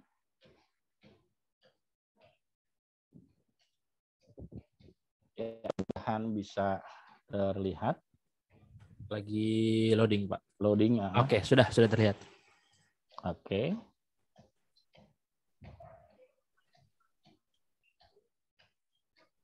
Belum baik, tampil teman-teman, ya? Sudah di play, Pak. Pemaparan dari pelatih, sekarang kita lakukan gambarnya belum muncul sih, baru suaranya aja. Tentang pertolongan pertama. Ini sudah muncul. Oke. Orang yang pagut ular. Oke. Sekarang kita mempraktekkan bagaimana melaksanakan pertolongan untuk pagutan ular. Kita anggap skenarionya kali ini adalah bagian di sini yang terkena pagutan. Bisa di sini, bisa di sini, bisa di sini, ya pokoknya di bagian anggota gerak atas bagian bawah, jadi di lengan bawah seperti ini ya. Kita pasang bidai di sini, kita taruh ya, jangan terlalu menggenggam, pegang aja. Penolong kita ajak bekerja sama, tolong sangga di sini. Kemudian kita mengambil mitela ya, menggunakan mitela. Kita taruh di sini ya, taruh di sini ya. Kemudian kita agak belokin ke sini, ke dekat pergelangan tangan. Kita silang di bawah sini ya, kita silang begini aja, nggak terlalu diikat dengan kencang, karena tujuannya adalah hanya untuk mengistirahatkan bagian yang patah. Kemudian kita ikat bagian sini, masuk seperti ini, kita tarik ya, kita tarik seperti ini. Ini sudah cukup ya, sudah cukup ya. Jadi yang penting dia sudah tidak bergerak. Ambil lagi satu mitela ya, kita taruh di sini seperti ini ya. Angkat dulu tangannya. Nah, ini sama, sangga sebelah sini, ini sama seperti ini. Jangan lupa tenangkan penderita ya, tenangkan penderita. Ini kita ikat ke sini ya, ini kita ikat ke sini ya. Kalau masih panjang itu kita bisa, ini jangan ditarik ya, ini cuma sekedar dia mengikat saja ya. Ini putar sini untuk mengikat 1 kali, 2 kali, dan ini bisa kita kencang sedikit saja, yang penting dia menjadi stabil. Terus kemudian terakhir ikatan pengunci. Setelah ini selesai, kita ambil satu mitela yang tadi, yang ujung atas sudah kita ikat, taruh di sini, tarik di sini agak ke bawah sedikit. Jadi posisinya ini kan jantung di sini, posisinya agak di bawah jantung. Kita taruh ini. Ya, jadi berbeda dengan perdarahan. Kalau perdarahan harus lebih tinggi dari jantung, kalau ini lebih rendah dari jantung. Kita bikin gendongan di sini. Biasa kita ikat di sini 1 kali, 2 kali, kita tarik sedikit, yang penting dia agak kencang, dia sebagai sanggahannya sehingga dia lebih stabil. Ikat lagi, selesai ikatan pengket. Nah, ini sudah menjadi dia istirahat. Kemudian kita cek lagi bagian jarinya ya, bagian jari kita cek, coba digerakkan, bisa bergerak. Terus kemudian kita tekan bagian sini ya, putih, lepas, dia dalam 2 detik harus kembali merah. Terasa nggak kalau disentuh? Terasa. Nah, itu GSS sudah kita cek. Nah, ini sudah tinggal menunggu untuk lakukan evakuasi. Sebaiknya tidak diajak berjalan, tetapi ditandu supaya tubuh itu betul-betul istirahat. Demikian teman-teman demonstrasinya. Sekarang silakan kembali ke kelas untuk mempraktekkan secara bersama di bawah panduan pelatih. Terima kasih.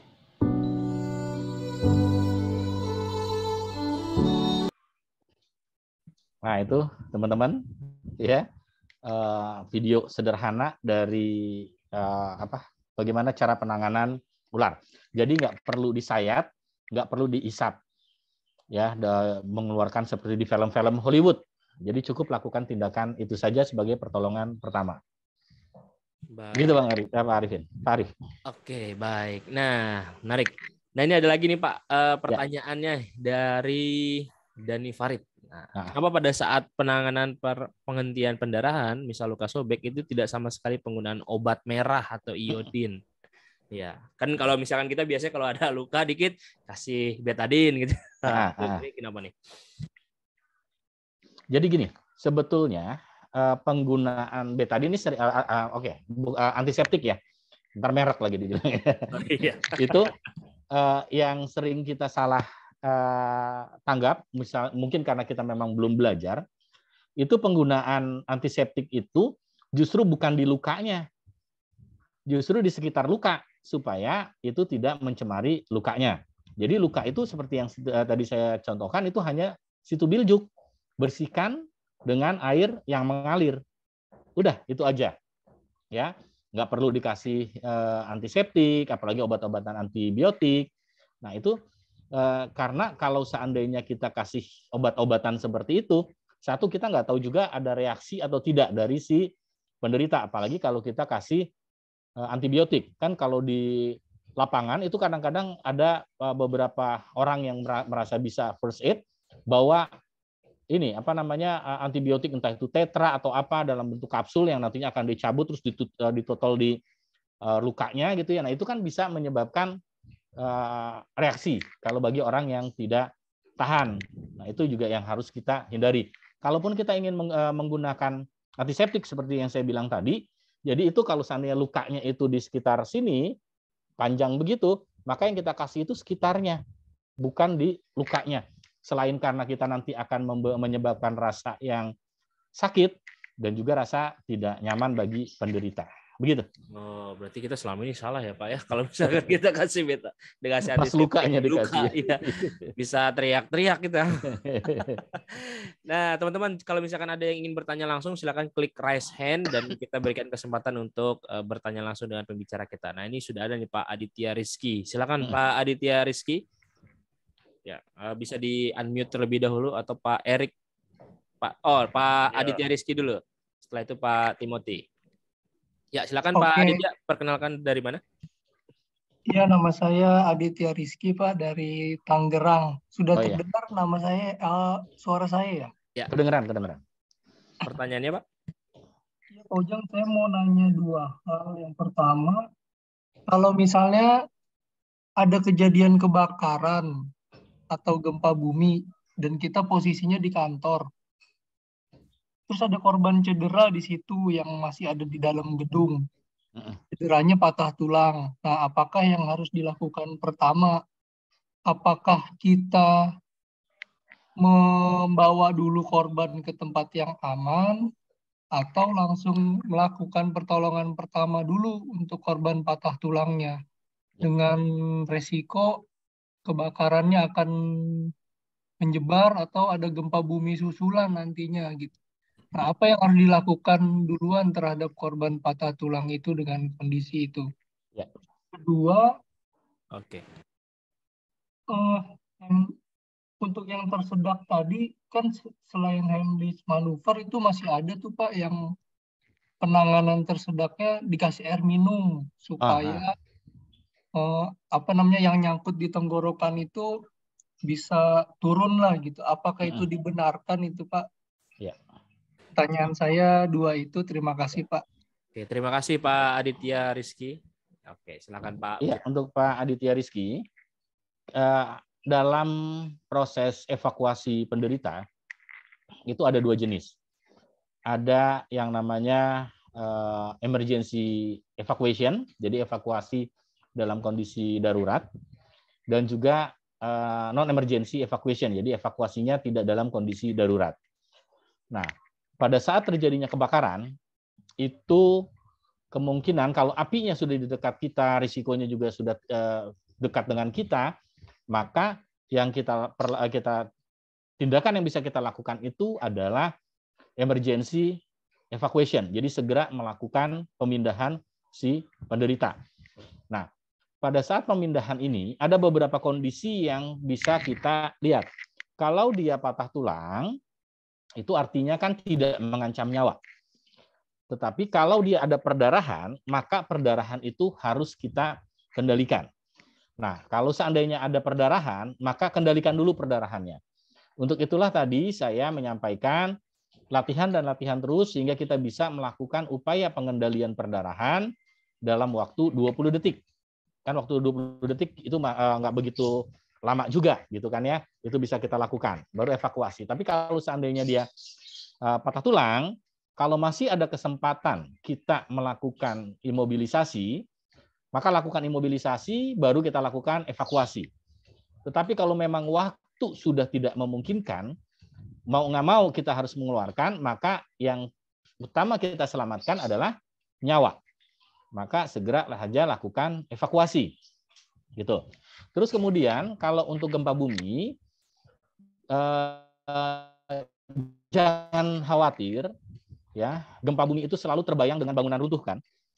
Padahal tidak semua gempa bumi juga itu menyebabkan bangunan runtuh, karena tergantung dari bangunannya tersebut, gitu ya. Jadi kalau seandainya memang di goncangan pertama bangunannya nggak runtuh, maka pada saat ada penderita seperti itu, lakukan pertolongan dengan tenang saja. Lakukan dengan tenang, setelah itu segera lakukan evakuasi. Nah, Terkait dengan evakuasi itu juga nanti pada saat di pelatihan emergency response itu juga kita latih bagaimana dia nanti kan turun tangga. Nah, bagaimana proses evakuasi. Nah, ini yang sering salah pada saat mereka evakuasi, mereka tidak diajarkan untuk jangan memenuhi tangga evakuasi. Justru kita harus ajarkan mereka itu hanya mepet ke dinding. Jadi biarkan yang bagian tengah kosong, itu tujuannya untuk melakukan evakuasi darurat dan tim tanggap darurat untuk turun naik.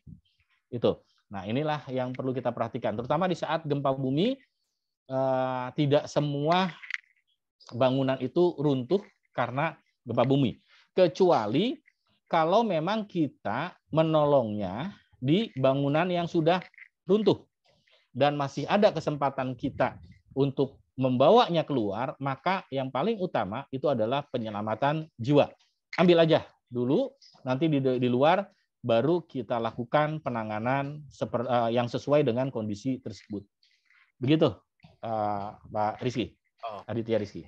Baik, terima kasih Pak Ujang.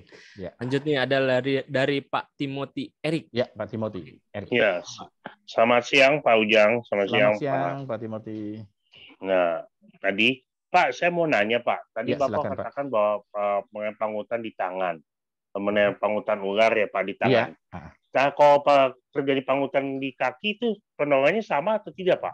Ya. Itu yang pertama. Ya. Terus yang kedua, bagaimana kita menangani orang yang terkena gigitan anjing atau gitu Pak? Apakah sama dengan kita penanganan dengan ular itu Pak? Ya. Terima kasih Pak. Terima kasih Pak Timothy. Jadi begini, untuk penanganan di kaki, di tungkai, itu penanganannya sama dengan penanganan yang di tangan, yaitu atau di lengan, yaitu segera istirahatkan bagian tubuh si penderita yang terpagut ular, ya, dengan cara diimobilisasi dengan menggunakan bidai, menggunakan kayu atau menggunakan apapun, kemudian diikat. Nah, prosesnya itu yang paling baik adalah penggunaan tandu. Jadi menggunakan tandu. Terus kemudian segera lakukan evakuasi menuju ke pelayanan kesehatan terdekat untuk nantinya dapat sabu, ya, mendapatkan obat untuk penanganan bisa ular. Nah, itu yang bisa kita lakukan. Kemudian untuk luka akibat gigitan anjing, gigitan kucing gitu ya. Nah, ini yang bisa kita lakukan itu adalah prinsip pada penanganan luka.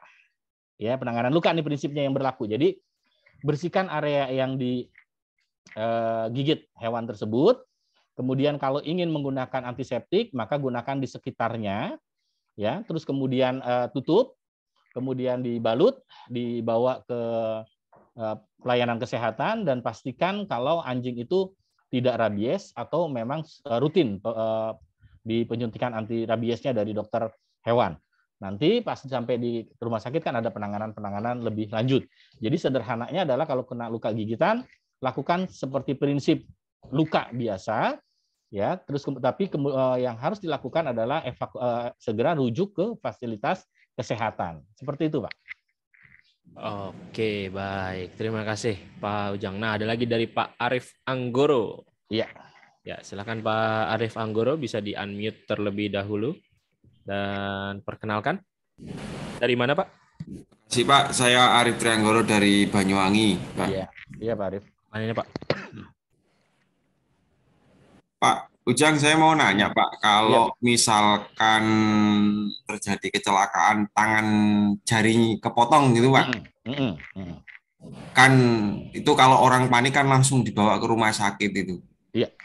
Takutnya kan ada jari yang tersisa di tempat kejadian.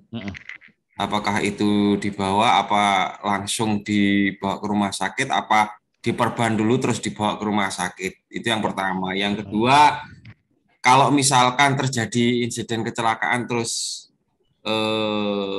misalkan kita jauh dari kotak P3K misalkan, Pak, pas kita ada proyek di luar dari perusahaan misalkan ya, Pak, di hutan atau di apa misalkan terjadi kecelakaan, tidak ada kotak P3K, apa langkah pertama yang harus kita lakukan, Pak? Makasih, Pak Ujang. Baik.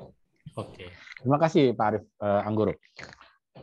pada saat kita menghadapi kasus teramputir ya atau amputasi karena kecelakaan contohnya, itu yang pertama kali kita lakukan itu adalah pengendalian perdarahannya.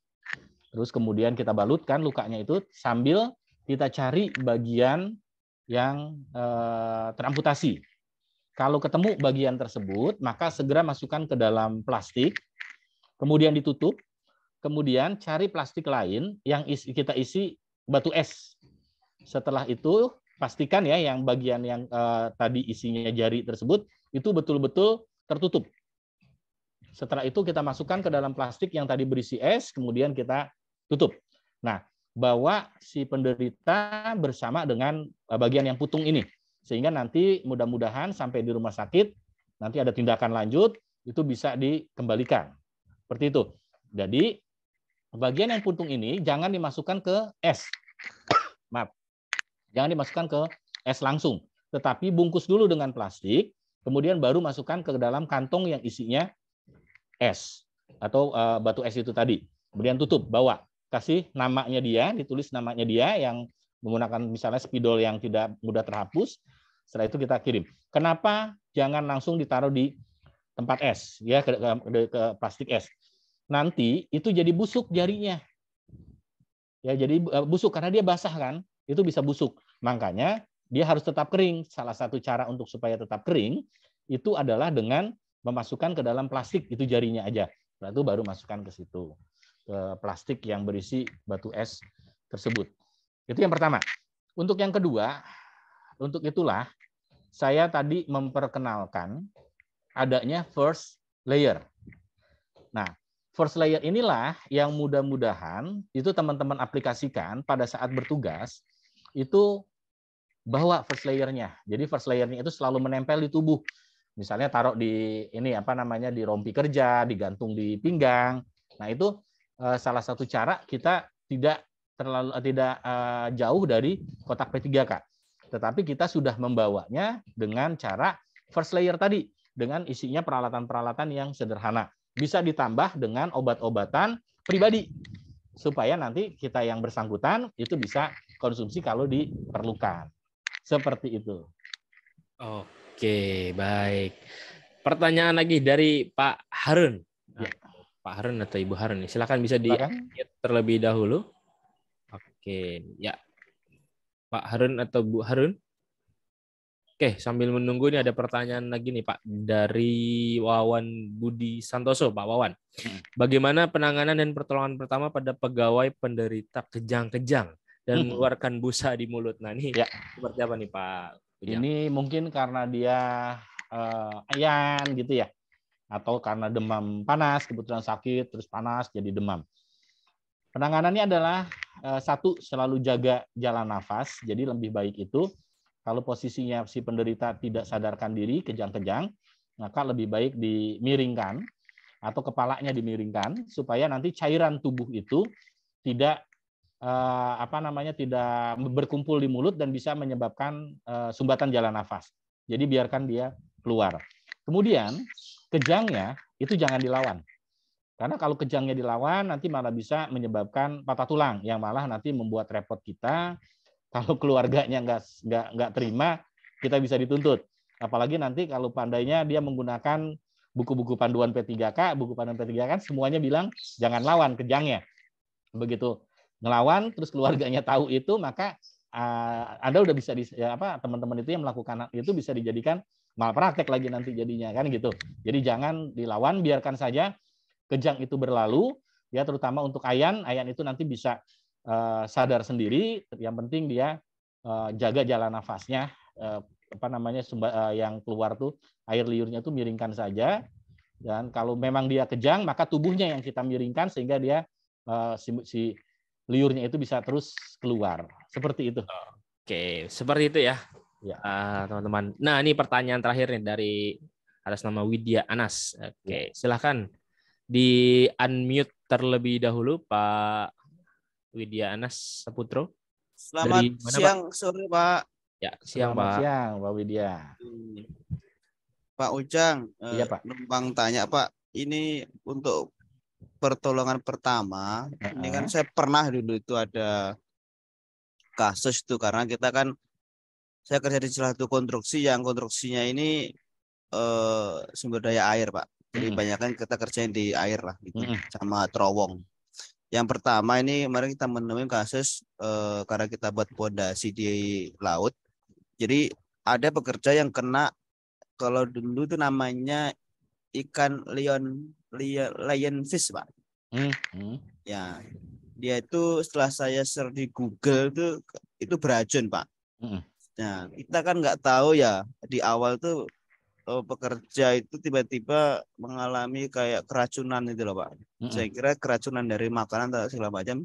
Setelah saya lakukan ke rumah sakit, ternyata kata orang medisnya ini pasti kena duri apa gitu loh. Ternyata kena duri ikan lionfish itu, Pak. Nah, ini seperti apa cara penanganannya? Kan di awal kita nggak tahu ya, karena itu nggak ada bekasnya, mungkin bekasnya hanya sekedar kayak apa, kayak kena ke tusuk jarum gitu loh, Pak. Tapi efeknya pada waktu itu 3 hari setelah itu dia panas dingin gitu loh, Pak.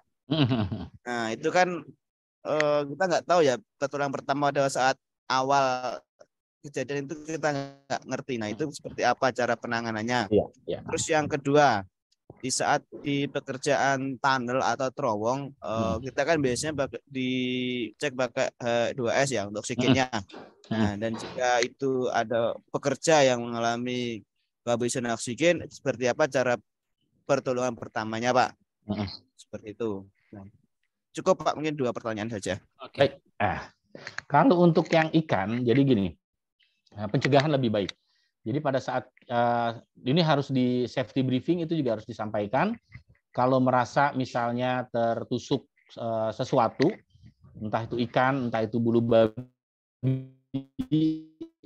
atau apa, maka penanganan pertamanya itu diarahkan cuka dapur, Pak. Menggunakan cuka dapur, jadi itu juga menjadi salah satu item kalau kita bekerja di perairan, terutama di laut. Nah, jadi bisa disiram dengan menggunakan cuka yang tidak perlu dicampur air lagi. Jadi langsung aja disiram seperti itu, kemudian dibasuh dengan lembut, sehingga si asam cuka ini nanti akan menetralisir racun yang disuntikan tersebut, gitu ya. Terus kemudian kalau sudah keracunan, maka yang paling penting itu adalah segera bawa ke rumah sakit. Jaga cairan tubuh, jadi sering-sering dikasih minum. Kalau dia masih mampu minum, kasih aja terus minum sehingga dia tidak mengalami dehidrasi. Seperti itu yang bisa kita lakukan pada saat ada orang yang tersengat hewan dari laut. Jadi ini penting nih, Pak, pada saat safety briefing.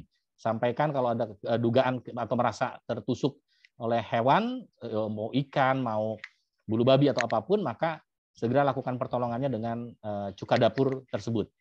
Terus yang kemudian yang kedua tadi itu, kalau seandainya ada yang kekurangan oksigen, maka sesegera mungkin itu kita bawa ke tempat yang keluar, dan yang preventifnya, pencegahannya itu adalah segera siapkan entah itu SCBA, ya SCBA untuk mereka yang bekerja di terowongan. Jadi nanti kalau ada kondisi seperti itu, kita bisa menggunakan SCBA tersebut. Seperti itu, Pak, yang bisa saya sampaikan. Oke, baik. Terima kasih Pak Ujang Dede Rasmana. Nah, berikut tadi pertanyaan-pertanyaan yang sudah dijawab, dan berhubung waktunya sudah pukul 3 sore ya. Sepertinya ini adalah akhir dari pertemuan kita pada siang hari ini. Terima kasih juga teman-teman sudah hadir di kesempatan siang hari ini. Sebelum kita closing, mari sama-sama kita dengarkan terlebih dahulu closing statement dari pembicara kita pada Pak Ujang. Dipersilakan. Iya, baik. Teman-teman, kecelakaan nggak pernah menunggu kita siap. Dia bisa terjadi kapanpun oleh hal sekecil apapun. Oleh karena itu, persiapan itu harus terus kita lakukan. Persiapan dari peralatan, persiapan dari pengetahuan kita, dan juga persiapan dari keterampilan kita. Kalau kita sudah pernah dapat ilmu P3K, pelatihan, maka kita kuatkan keterampilannya dengan melakukan praktek sehingga kita bisa melakukan nantinya di saat darurat itu bisa lebih cepat dan efektif. Yuk kita bersiap mulai sekarang, kita berlatih dan juga kita berdoa supaya pekerjaan kita aman dan selamat. Itu Pak Ari. Baik, terima kasih Pak Ujang Dede Lasmana sudah memberikan sharing ilmu yang luar biasa hari ini. Dan terima kasih juga teman-teman semuanya sudah hadir sampai sore hari ini. Jangan lupa untuk tetap hadir kembali di Sabtu depan dan tentunya dengan topik-topik yang selalu menarik di webinar Kolega Media Tama. Dan pastikan juga sudah join ke dalam grup Telegram Kolega Media Tama untuk mendapatkan info cepat link registrasi webinar untuk setiap Sabtunya. Dan hari ini kita juga akan bagikan informasi buat teman-teman semuanya. Akan ada 1 buah door prize ya yang didapatkan oleh teman-teman semuanya. Sebelum kita akhiri kesempatan sore hari ini. Dan buat teman-teman yang nanti namanya muncul di depan layar, silahkan klik raise hand ya. Dan nanti kita akan berikan hadiahnya untuk teman-teman semuanya. Hadiahnya adalah 1 buah buku regulasi Undang-Undang K3 persembahan dari Media Tama Academy. Dan bagi teman-teman yang menang, nanti ongkos kirimnya ditanggung oleh pemenang. Oke, kita putarkan saja. Apakah yang akan mendapatkan 1 buah regulasi K3? Selamat kepada Muhammad Adam Ibrahim. Apakah ada? Oh, tidak ada. Kita putar kembali sekali lagi. Oh, ada nih ya, Adam ya. Oke, ini ya. Benar ya? Oke, siap. Terima kasih kepada atas nama Adam Muhammad Adam Ibrahim Wahyadiba mendapatkan 1 buah door prize buku regulasi Undang-Undang K3 persembahan dari Media Tama Academy. Dan nanti akan dihubungi langsung oleh tim kami dan ongkos kirim ditanggung oleh pemenang. Baik, terima kasih Pak Ujang dan ya, sama-sama. Luar biasa sampai akhir jam 3 sore ini mudah-mudahan kita diberikan kesehatan dan juga keselamatan dan tentunya mudah-mudahan apa yang diberikan oleh Pak Ujang bisa dipraktekkan di kehidupan kita, di pekerjaan. Dan akhir kata saya mengucapkan saya Arif Purwadana. Dan pembicara kita siang hari ini Bapak Ujang Dede Lasmana mengucapkan wabillahi taufiq wal hidayah. Wassalamualaikum warahmatullahi wabarakatuh. Terima kasih Pak Ujang dan teman-teman. Yuk semuanya mohon izin.